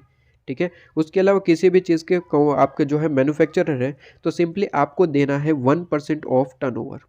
ठीक है, आपका टैक्स रेट क्या रहेगा सर, 1% ऑफ टर्नओवर। यहीं पे मैं बता दूं कि सर टर्नओवर का मतलब क्या रहेगा सर, टर्नओवर का मतलब क्या सर, यही रहेगा जो आपने ऊपर पढ़ा है, टैक्सेबल, एग्जेम्प्ट, एक्सपोर्ट, इंटरस्टेट। तो आंसर इज नो सर। यहाँ पे ध्यान रहे सर कि कॉम्पोजिशन ऑप्ट करने के बाद तो ये दो चीज़ निकल जाएगी, एक्सपोर्ट और इंटरस्टेट, क्योंकि कॉम्पोजिशन स्कीम का रूल क्या है, पहले जो आप करते थे वो ठीक है, लेकिन कॉम्पोजिशन स्कीम में आने के बाद एक्सपोर्ट नहीं कर पाएंगे, इंटरस्टेट नहीं कर पाएंगे। ठीक है, तो बचा क्या सर, टैक्सेबल और एग्जेम्प्ट। ठीक है, तो वही तो चीज़ लिखनी है सर, लॉजिक ही सिर्फ यूज़ करना है और कुछ नहीं। तो अब टर्नओवर का मतलब क्या होगा सर, टर्नओवर का मतलब होता है टैक्सेबल प्लस एग्जेम्प्ट सप्लाई। लीजिए, काम खत्म हो गया, सिर्फ लॉजिक यूज़ करना था, सिर्फ लॉजिक। ठीक है, तो यहाँ पे क्या करना है सर, जिस भी स्टेट के आप मैन्युफैक्चरर हैं, ठीक है, इसका टर्नओवर का टोटल करिए। टर्नओवर में ध्यान रहे सर टैक्सेबल और एग्जेम्प्ट दोनों को लेना है, और उसका 1% कर देना है, जो भी आंसर आया टैक्स पे कर दीजिए, काम खत्म। ठीक है, लेकिन अगर आप रेस्टोरेंट सर्विस के सप्लायर हैं, ठीक है, रेस्टोरेंट सर्विस प्रोवाइड करते हैं, तो ऑब्वियसली रेस्टोरेंट सर्विस भी गुड्स के साथ ही आता है। तो कहता है कि रेस्टोरेंट सर्विस वाले को 5% ऑफ टर्नओवर देना है। टर्नओवर का मतलब वही टैक्सेबल प्लस एग्जेम्प्ट। लेकिन कहता है कि आप मैन्युफैक्चरर नहीं है, कोई ट्रेडर वगैरह हो, ठीक है, रेस्टोरेंट सर्विस प्रोवाइडर नहीं है, ठीक है, मतलब कि नॉर्मल आप कोई सप्लायर है या फिर ट्रेडर वगैरह है, ठीक है, तो आपको यहाँ पे टैक्स रेट देना है 1% ऑफ टैक्सेबल सप्लाई, सिर्फ और सिर्फ टैक्सेबल। तो आपको एग्जेम्प्ट पे कोई टैक्स नहीं पे करना, ध्यान रहे सर। तो फिर से एक बार, मैन्युफैक्चरर है तो 1% of turnover, restaurant service provider है 5% ऑफ टर्नओवर। ठीक है, ये 1% पूरे का पूरा है, ये 5% पूरे का पूरा, मतलब कि इसमें अगर आप इन स्टेट के अंदर सप्लाई कर रहे हैं, मतलब कि यहाँ पे हाफ हाफ बनेगा, CGST और SGST। ठीक है, मतलब कि 0.5 CGST रहेगा और 0.5 SGST। ठीक है, ये आप रेगुलर लेक्चर में तो आपको पढ़ाए होंगे कि ठीक है, कि अगर स्टेट के अंदर आप सप्लाई करते हैं, बेसिकली कॉम्पोजिशन स्कीम में आप with in state he supply कर सकते हैं, तो दो रेट लगेंगे, एक SGST और CGST। तो यहाँ पे मैं टोटल रेट बता रहा हूँ, इसका हाफ हाफ जो है वो SGST रहेगा और एक हाफ जो है CGST रहेगा। ठीक है, यहाँ पे बिल्कुल उसी तरीके से 5% टोटल टैक्स है, ठीक है, जो आपको पे करना है। जैसे ही पे करेंगे उसमें हाफ चला जाएगा CGST को और हाफ चला जाएगा SGST को, मतलब कि 2.5%, 2.5%। ठीक है, ये चीज़ तो आपको वैसे भी पता होगी, रेगुलर लेक्चर आप करके आ रहे होंगे। इसके बाद मैं कहूँ कि अगर एनी अदर गुड्स के सप्लायर है, तो कहता है 1% आपको पे करना है, half percent CGST, half percent SGST। लेकिन ध्यान रहे सर, ये जो 1% आप लेंगे, वो 1% सिर्फ और सिर्फ टैक्सेबल सप्लाई पे ही आपको पे करना है, मतलब कि एग्जेम्प्ट सप्लाई पे कोई टैक्स पे नहीं करना है। ठीक है, तो एग्जेम्प्ट सप्लाई पे किसको साथ में पे करना पड़ता है, सिर्फ और सिर्फ मैन्युफैक्चरर और रेस्टोरेंट सर्विस वाले को। ठीक है, अगर आप जो है एनी अदर गुड्स के सप्लायर है, तो 1% ऑफ टैक्सेबल सप्लाई ही आपको पे करना है, कोई दिक्कत नहीं है। वहीं पे अगर मैं बता दूं कि सर अगर सर्विस प्रोवाइडर है, मतलब कि सेक्शन 10(2)A वाले पर्सन है, ठीक है। तो आपको 6% ऑफ टर्नओवर पे करना है, ठीक है, 6% ऑफ टर्नओवर, जहाँ पे 3% CGST लगेगा, 3% SGST, ठीक है, वो चीज़ आपको पता है। तो यहाँ पे आपका पूरे का पूरा कॉम्पोजिशन स्कीम का जो यहाँ पे बेसिकली यहाँ पे मेन चीज़ होती है, सारी की सारी चीज़ें वो ख़त्म हो जाती है, ठीक है। अब मुझे यहाँ पे एक चीज़ यहाँ पे बतानी थी जिसको मैं एग्जांपल के साथ बता देता हूँ और वो चीज़ काम ख़त्म हो जाए। देखिए यहाँ पे कुछ हुआ यूँ कि एग्जांपल यहाँ पे मैं ले रहा हूँ कि प्रीवियस ईयर है ये, ठीक है, प्रीवियस ईयर है और ये आपके पास में, चलिए एक ही लेता हूँ प्रीवियस ईयर, ठीक है, ये आपके पास में प्रीवियस ईयर है, ठीक है, ये आपका प्रीवियस ईयर है, ये पूरे का पूरा आपका प्रीवियस ईयर लीजिए। अब मैं यहाँ पे ये कह रहा हूँ सर कि बेसिकली मैं अनरजिस्टर्ड पर्सन हूँ, ठीक है, मुझे रजिस्ट्रेशन लेना ज़रूरी नहीं है क्योंकि मेरा टर्नओवर जो है वो मान लीजिए 10 लाख रुपए है, 10 लाख रुपीज़, ठीक है। आप रजिस्ट्रेशन चैप्टर में पढ़ेंगे मेरे साथ, मैं अभी रजिस्ट्रेशन चैप्टर को लिंक नहीं कर रहा हूँ, ठीक है, सिंपली छोटा मोटा एग्जांपल दे रहा हूँ। अगर कोई रजिस्ट्रेशन चैप्टर पढ़ के आया है तो उसका प्लीज़ यहाँ पे कॉन्सेप्ट यूज़ ना करेगा, मैं सिंपली छोटा मोटा एग्जांपल दे रहा हूँ, उसे कॉन्सेप्ट को यहाँ पे लिंक नहीं करवा रहा हूँ, ठीक है। बेसिकली रजिस्ट्रेशन चैप्टर में आप पढ़ेंगे कि लिमिट होती है 10 lakh rupees, 20 lakh rupees, 40 lakh rupees, लेकिन मैं उस कॉन्सेप्ट को यहाँ पे यूज़ नहीं कर रहा हूँ, मैं नॉर्मल यहाँ पे जैसे कि हमने वो पढ़ा ही नहीं है उस तरीके से मैं यहाँ पे कर रहा हूँ, एग्जाम्पल दे रहा हूँ सिर्फ, ठीक है। तो जो पढ़ के आए वेल एंड गुड, लेकिन उसका कॉन्सेप्ट यहाँ पे यूज़ ना करिएगा, और जो नहीं पढ़े हैं तो अपने रेगुलर क्लासेस में उसे कंप्लीट कर लीजिएगा, ठीक है। चलिए, तो अनरजिस्टर्ड पर्सन है, मैं यहाँ पे खुद बात कर रहा हूँ, ठीक है, मैं खुद यहाँ पे खड़ा हूँ, देख लीजिए, ठीक है, और मैं अभी अनरजिस्टर हूँ, 10 लाख रुपये, ठीक है। अब मान लीजिए कि मेरी यहाँ पे लिमिट है 20 लाख रुपए, मैं 20 लाख वाले स्लैब में के अंदर आता हूँ, मतलब कि अगर मेरा टर्नओवर 20 लाख रुपए से ज़्यादा हो गया तो मुझे रजिस्ट्रेशन लेना पड़ेगा। तो मान लीजिए मैंने यहाँ पे, मान लीजिए यहाँ पे कोई डेट है, मान लीजिए कौन सा ले लूँ, ये अप्रैल होगा, मैं जून ले लेता हूँ, चलिए जून का कोई डेट है, ठीक है। उस दिन में क्या बन गया सर, मैं लाइबल टू रजिस्ट्रेशन हो गया, ठीक है, लाइबल टू रजिस्ट्रेशन हो गया, मैंने रजिस्ट्रेशन के लिए अप्लाई भी कर दिया, ठीक है। मान लीजिए मेरा यहाँ पे टर्नओवर हो गया था 21 लाख रुपीज़ और मेरी लिमिट थी 20 लाख, तो जैसे ही मैं 20 लाख को एक्सीड कर गया मैं लाइबल हो गया और मैंने यहाँ पे क्या ले लिया सर, रजिस्ट्रेशन ले लिया। अब ध्यान रहे सर, कॉम्पोजिशन स्कीम में अगर आप ऑलरेडी रजिस्टर्ड पर्सन है तो आपको ये पूछा जाता है कि सर प्रीवियस ईयर का टर्नओवर कितना है, क्या लिमिट के अंदर है या फिर नहीं। लेकिन यहाँ पे तो क्या प्रीवियस ईयर का टर्नओवर, राइट, यहाँ पे क्या प्रीवियस ईयर का टर्नओवर, क्योंकि प्रीवियस ईयर में मैं लाइबल ही नहीं था टैक्सेबल के लिए, तो यहाँ पे टर्नओवर नहीं देखा जाता। अगर आप अनरजिस्टर्ड पर्सन है तो यहाँ पे कोई टर्नओवर नहीं देखा जाएगा क्योंकि आप पहले टैक्स पे ही नहीं करते थे, तो कौन सा टर्नओवर, राइट। तो यहाँ पे तो आपको डायरेक्ट जब रजिस्ट्रेशन लेने चलते हो आप, तो आपको तुरंत वहाँ पे पूछा जाता है फॉर्म के अंदर कि कॉम्पोजिशन चाहिए या फिर नॉर्मल, क्योंकि आप पहले तो रजिस्टर थे ही नहीं, तो कैसा यहाँ पे टर्नओवर डायरेक्टली आपको अलो कर दिया जाएगा कि कॉम्पोजिशन चाहिए या फिर आपको नॉर्मल चाहिए। तो मान लीजिए मैंने कॉम्पोजिशन को ऑप्ट कर लिया, तो आपको कॉम्पोजिशन अभी से दे दिया जाएगा, ठीक है, कॉम्पोजिशन अभी से दे दिया जाएगा। मैंने क्या कहा सर, अभी से, क्यों, क्योंकि पहले तो मैं कोई लाइबल नहीं था, तो कहाँ से प्रीवियस ईयर में अप्लाई करता, जब भी लाइबल हुआ तभी तो मैं कहूँगा कि मुझे कॉम्पोजिशन चाहिए। तो ऐसा एक केस है जहाँ पे आप अनरजिस्टर होते हैं और जब भी आप रजिस्टर बने, ठीक है, लाइबल टू रजिस्ट्रेशन, तो वहाँ पे आपको पूछा जाता है कॉम्पोजिशन चाहिए या फिर नॉर्मल। जैसे ही कॉम्पोजिशन ऑप्ट करेंगे कॉम्पोजिशन स्टार्ट हो जाएगा आपका, और जैसे ही आप नॉर्मल ऑप्ट करेंगे आपका नॉर्मल स्टार्ट हो जाएगा। ये सबसे पहला एग्जांपल आपको समझ में आया होगा। तो यहाँ से आप टैक्स पे करना स्टार्ट हो जाएंगे, ठीक है। मान लीजिए यहाँ तक तो मेरा कितना था टर्नओवर सर, यहाँ तक 10 लाख था, ठीक है। मान लीजिए यहाँ पे इसके अगले दिन, जून के अगले दिन, ठीक है, मान लीजिए यहाँ पे 20 लाख था और जून में क्या हो गया 21 लाख रुपीज़।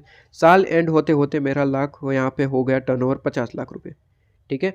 अब दिक्कत यहाँ पे ये आती है कि सर क्या 50 लाख रुपए पे, मान लीजिए मैं एक मैन्युफैक्चरर हूँ गुड्स का, ठीक है, तो क्या मुझे पूरे के पूरे पे 1% पे करना है? Answer is no. 1% करेंगे तो कितना आएगा सर, 50 लाख रुपीज़ का 1% आपके पास में 50,000 रुपीज़। तो क्या 50,000 रुपीज़ मुझे यहाँ पे टैक्स पे करना है? Answer is no. देखिए ध्यान रहे, यहाँ पे क्या करना है सर, यहाँ पे बेसिकली आपको जहाँ पे जितने अमाउंट पे आप जो है लाइबल टू रजिस्टर नहीं थे उस पर कोई टैक्स पे नहीं करना होता। मतलब कि टोटल आपका कितने अमाउंट का टर्नओवर है सर? 50 लाख का, ठीक है, 50 लाख रुपीज़ का टर्नओवर है। लेकिन इसमें से आप माइनस कर देंगे जितना अमाउंट पे आप रजिस्ट्रेशन के लिए लाइबल नहीं थे, मतलब कि उस पर तो कोई टैक्स पे करना ही नहीं है आपको, ठीक है। तो यहाँ पे क्या है सर? 20 लाख रुपए, 20 लाख तक तो आप लाइबल ही नहीं थे, तो 20 लाख को माइनस कर देंगे, आपका आंसर आएगा 30 लाख रुपीज़। 30 लाख रुपीज़ पे आप 1% पे करेंगे, 30,000, ठीक है। इतना टैक्स आपका बनता है 30,000। तो ये चीज़ आपको जो कॉन्सेप्ट मैंने पढ़ाया कि सर आप जो अब तक अनरजिस्टर्ड थे उस अमाउंट पे कभी भी आपको टैक्स पे करने की ज़रूरत नहीं है। उसके बाद जो टर्नओवर करेंगे वो, मतलब कि इन शॉर्ट मैं कहूँ, रजिस्ट्रेशन जहाँ से आपका हो जाएगा, रजिस्ट्रेशन आप जहाँ से लाइबल हो गए वहाँ से आपका जो भी अमाउंट होगा वो आपका टैक्सेबल होगा, ठीक है। उससे पहले का अमाउंट टैक्सेबल नहीं होगा, राइट, क्लियर। इसके बाद यहाँ पे एक और एग्जांपल मैं देना चाहूँगा, ठीक है। दो ही एग्जांपल है बेसिकली, ये दूसरा और उसके बाद चैप्टर खत्म, और उसके बाद हम इलस्ट्रेशन और प्रैक्टिकल क्वेश्चन देखेंगे। ये बहुत इंपॉर्टेंट क्वेश्चन है। कहता है कि मैं मान लीजिए यहाँ पे प्रीवियस ईयर है, ठीक है, ये प्रीवियस ईयर है मेरा और ये करंट ईयर है, ठीक है, करंट ईयर। मैं यहाँ पे खड़ा हूँ प्रीवियस ईयर में और मैंने सोचा सर कि मुझे करंट ईयर में, मतलब कि नेक्स्ट ईयर जब आएगा मेरे लिए तो ये नेक्स्ट ईयर ही होगा, ठीक है। नेक्स्ट ईयर में मुझे क्या करना है सर? नेक्स्ट ईयर में मुझे कॉम्पोजिशन स्कीम में जाना है। तो मैंने क्या किया सर? यहाँ पे कॉम्पोजिशन स्कीम के लिए अप्लाई कर दिया। मैंने यहाँ पे कहा सर कि बेसिकली मैं इस साल ही रजिस्टर हुआ हूँ, ठीक है, पहले दिन ही मान लीजिए, ठीक है, मान लीजिए पहले दिन नहीं, जून में, वही एग्जाम्पल लेता हूँ। मैंने क्या किया सर? यहाँ पे तो अनरजिस्टर था मैं, इस दिन मैं अनरजिस्टर ही था। जून आया तो मेरा लिमिट ऊपर हो गया, ठीक है, और लिमिट ऊपर हो गया तो मैं यहाँ पे रजिस्ट्रेशन के अंदर डाउन हो गया, मतलब कि रजिस्ट्रेशन मैंने ले लिया यहाँ पे, तो मैं यहाँ पे रजिस्टर हो गया, ठीक है। मान लीजिए यहाँ तक मेरा जो, वही एग्जांपल ले रहा हूँ, 20 लाख का यहाँ पे टर्नओवर हुआ, उसके बाद वापस से 30 लाख रुपीज़ का टर्नओवर हो गया, टोटल हो गया 50 लाख रुपीज़, ठीक है। टोटल आपका एग्रीगेट टर्नओवर हो गया 50 लाख रुपीज़। इतना समझ में आता है सर? हाँ। अब यहाँ पे कहता है कि सर करंट ईयर के लिए, ठीक है, मान लीजिए मैं इसकी लिमिट को बढ़ा देता हूँ ताकि एग्जांपल में ज़्यादा मज़ा आएगा। मान लीजिए ये 30 लाख नहीं, मैंने ईयर एंडेड होते होते यहाँ पे मान लेते हैं 60 लाख रुपीज़, 60 लाख रुपीज़ का यहाँ पे बाद में टोटल टर्नओवर किया, ठीक है। मैं मान लीजिए ये स्टेट जो जहाँ पे मैं बिजनेस कर रहा हूँ, ये स्टेट है आपके पास में सिक्किम, ठीक है, सिक्किम। अब आप मुझे बताएंगे कि मैं गुड्स का सप्लायर हूँ और सिक्किम के अंदर बिजनेस कर रहा हूँ, तो मेरे लिए लिमिट क्या होगी? क्या ये सोनता M3 के अंदर आता है? Answer is yes. तो आपके लिए लिमिट क्या होगी? 75 लाख रुपीज़। 75 लाख रुपीज़ से ज़्यादा आपका टर्नओवर नहीं होना चाहिए, ठीक है। अब यहाँ पे दिक्कत आती है सर कि आपको पूछा गया कि टर्नओवर कितना है, तो आपने कहा सर 20 लाख तक तो मैं अनरजिस्टर्ड था, ठीक है। 20 लाख के बाद कितना बचा सर? 60 लाख। मेरा यहाँ पे एग्रीगेट टर्नओवर जो है, एग्रीगेट टर्नओवर जो है वो कितना है? 60 लाख रुपीज़, ठीक है। और आपने कहा सर 60 लाख रुपीज़ है, मुझे कॉम्पोजिशन स्कीम अप्लाई कर दीजिए करंट ईयर के लिए। आपने जैसे ही एप्लीकेशन दिया, सामने से आया वो आपका, ये एप्लीकेशन आया, यहाँ पे एप्लीकेशन आपने दिया, एप्लीकेशन में ये सारा चीज़ें आपने बताई कि मैं यहाँ पे रजिस्टर था, यहाँ से रजिस्टर हुआ, ठीक है, 20 लाख की लिमिट से मैं एक्सीड कर गया और वगैरह वगैरह चीज़ें आपने यहाँ पे लिखी और आपने ये एप्लीकेशन दे दिया, ठीक है, अप्लाई कर दिया। सामने से जब आया एप्लीकेशन तो आप शॉक हो गए, क्योंकि यहाँ पे जो आपने एप्लीकेशन आपको मिला तो यहाँ पे लिखा गया था सर रिजेक्टेड, रिजेक्टेड लिखा गया था एप्लीकेशन में, रिजेक्टेड करके आपको एप्लीकेशन वापस दे दिया गया। आप शॉक हो गए कि सर क्यों? क्योंकि सारी कंडीशन मैंने फुलफिल करी थी, कौन आपका एग्रीगेट टर्नओवर भी लिमिट के अंदर है, तो फिर क्यों यहाँ पे मुझे कॉम्पोजिशन स्कीम से बाहर कर दिया गया? तो यहाँ पे लिखा गया था सर, यहाँ पे लिखा गया था कि सर आपका एग्रीगेट टर्नओवर जो है, एग्रीगेट टर्नओवर, हालांकि आपने सारी कंडीशन आपने फुलफिल करी है, ऐसा लिखा था, कंडीशन सारी फुलफिल है, लेकिन कहता है एग्रीगेट टर्नओवर जो है वो 75 लाख रुपीज़ से एक्सीड कर गया है, इसलिए आपको कॉम्पोजिशन स्कीम नहीं मिलेगी, ऐसा लिखा था। तो हम यहाँ पे सोचने लगे कि सर एग्रीगेट टर्नओवर कहाँ से 75 लाख रुपीज़ से एक्सीड कर रहा है, ये तो 60 लाख है। तो यहाँ पे बड़ी डिटेल में बताया गया कि सर कॉम्पोजिशन स्कीम का मतलब होता है कि जब आप कॉम्पोजिशन स्कीम के अंदर आएंगे तो जो अनरजिस्टर्ड अमाउंट थे, मतलब कि अनरजिस्टर्ड पर्सन थे, उस अमाउंट पे टैक्स नहीं पे करना। लेकिन जब आप एग्रीगेट टर्नओवर का यहाँ पे टोटल करेंगे तो उसका अमाउंट भी ऐड होगा, मतलब कि एग्रीगेट टर्नओवर आपका 60 लाख रुपीज़ नहीं देखा जाएगा। एग्रीगेट टर्नओवर 60 प्लस 20 लाख, मतलब कि कितना हो गया सर, 80 लाख रुपीज़ देखा जाएगा। 80 लाख रुपीज़ देखा जाएगा, मतलब कि आपका टर्नओवर जो है लिमिट से ज़्यादा है, कॉम्पोजिशन स्कीम नहीं मिलेगी। ध्यान रहे सर, ये दो एग्जाम्पल से आपने क्या पढ़ा, दो एग्जाम्पल से आपने पढ़ा कि वो अमाउंट, ठीक है, जब आप अनरजिस्टर्ड थे, वो अमाउंट ऑफ टर्नओवर, ठीक है, वो अमाउंट टर्नओवर जहाँ पे आप अनरजिस्टर्ड थे, ठीक है, अनरजिस्टर्ड, उस पे आपको जो है कोई टैक्स पे नहीं करना होता, टैक्स पे आपको नहीं करना है, टैक्स पे नहीं करना है, नहीं। लेकिन जब आप एग्रीगेट टर्नओवर की चेकिंग करेंगे 75 लाख रुपीज़, 1.5 करोड़ या फिर 50 लाख रुपीज़, ठीक है, एग्रीगेट टर्नओवर की चेकिंग करेंगे तो उसमें इसे ज़रूर ऐड करेंगे, ठीक है। ये दो एग्जांपल से आपने ये समझ लिया, क्लियर, ओके। टैक्स उस पर कुछ भी नहीं पे करना, लेकिन एग्रीगेट टर्नओवर के अंदर ये चीज़ ऐड होगी आपकी, और ऐड करने के बाद आपको यहाँ पे चीज़ें देखनी है, ठीक है। पूरे साल का यहाँ पे आपको टर्नओवर देखना है, चाहे आप अनरजिस्टर्ड थे, रजिस्टर्ड थे, एग्रीगेट टर्नओवर को उससे कोई मतलब नहीं है। एग्रीगेट टर्नओवर क्या करता है सर, एग्रीगेट टर्नओवर सिंपली यहाँ पे ये पूछेगा कि 1 अप्रैल से लेके 31 मार्च तक का टर्नओवर बताइए। चाहे आप लाइबल टू रजिस्टर थे, नहीं थे, कोई फ़र्क नहीं है। आप अभी जो है कॉम्पोजिशन स्कीम क्या लेना चाहते हैं, आंसर इज यस। तो 1 अप्रैल से 31 मार्च तक का मुझे टर्नओवर बताइए, चाहे वो टैक्सेबल था नहीं था, कोई फ़र्क नहीं पड़ता, ठीक है। मुझे यहाँ पे टर्नओवर बताइए। तो टोटल आपका 80 लाख का टर्नओवर है। तो देखा, आप लिमिट के बाहर चले गए, नहीं मिलेगा। अगर यहाँ पे मान लेते हैं कि 40 लाख रुपीज़ आपका टर्नओवर होता, तो आपका कितना हो जाता है सर, 60 लाख रुपीज़, ठीक है, टर्नओवर। तो आपको मिल जाएगा, कोई दिक्कत नहीं है, ठीक है, मिल जाएगा, ओके, क्लियर। तो आई होप कि यहाँ पे पूरी की पूरी चीज़ें आपको रिवाइज हो चुकी होगी। थोड़ा सा टाइम ज़्यादा लगा है क्योंकि कोई कोई पॉइंट को मैंने आपको ज़्यादा थोड़ा एग्जाम्पल के साथ पढ़ाने की कोशिश करी है, ठीक है। अब देखिए, सारा कॉन्सेप्ट आपके दिमाग में बैठ चुका। अब देखिएगा कि जो इलस्ट्रेशन पढ़ेंगे वो हद से ज़्यादा आपको इजी लगेंगे, हद से ज़्यादा इजी लगेंगे, ठीक है। आइएगा मेरे साथ नेक्स्ट वीडियो में इलस्ट्रेशन के साथ।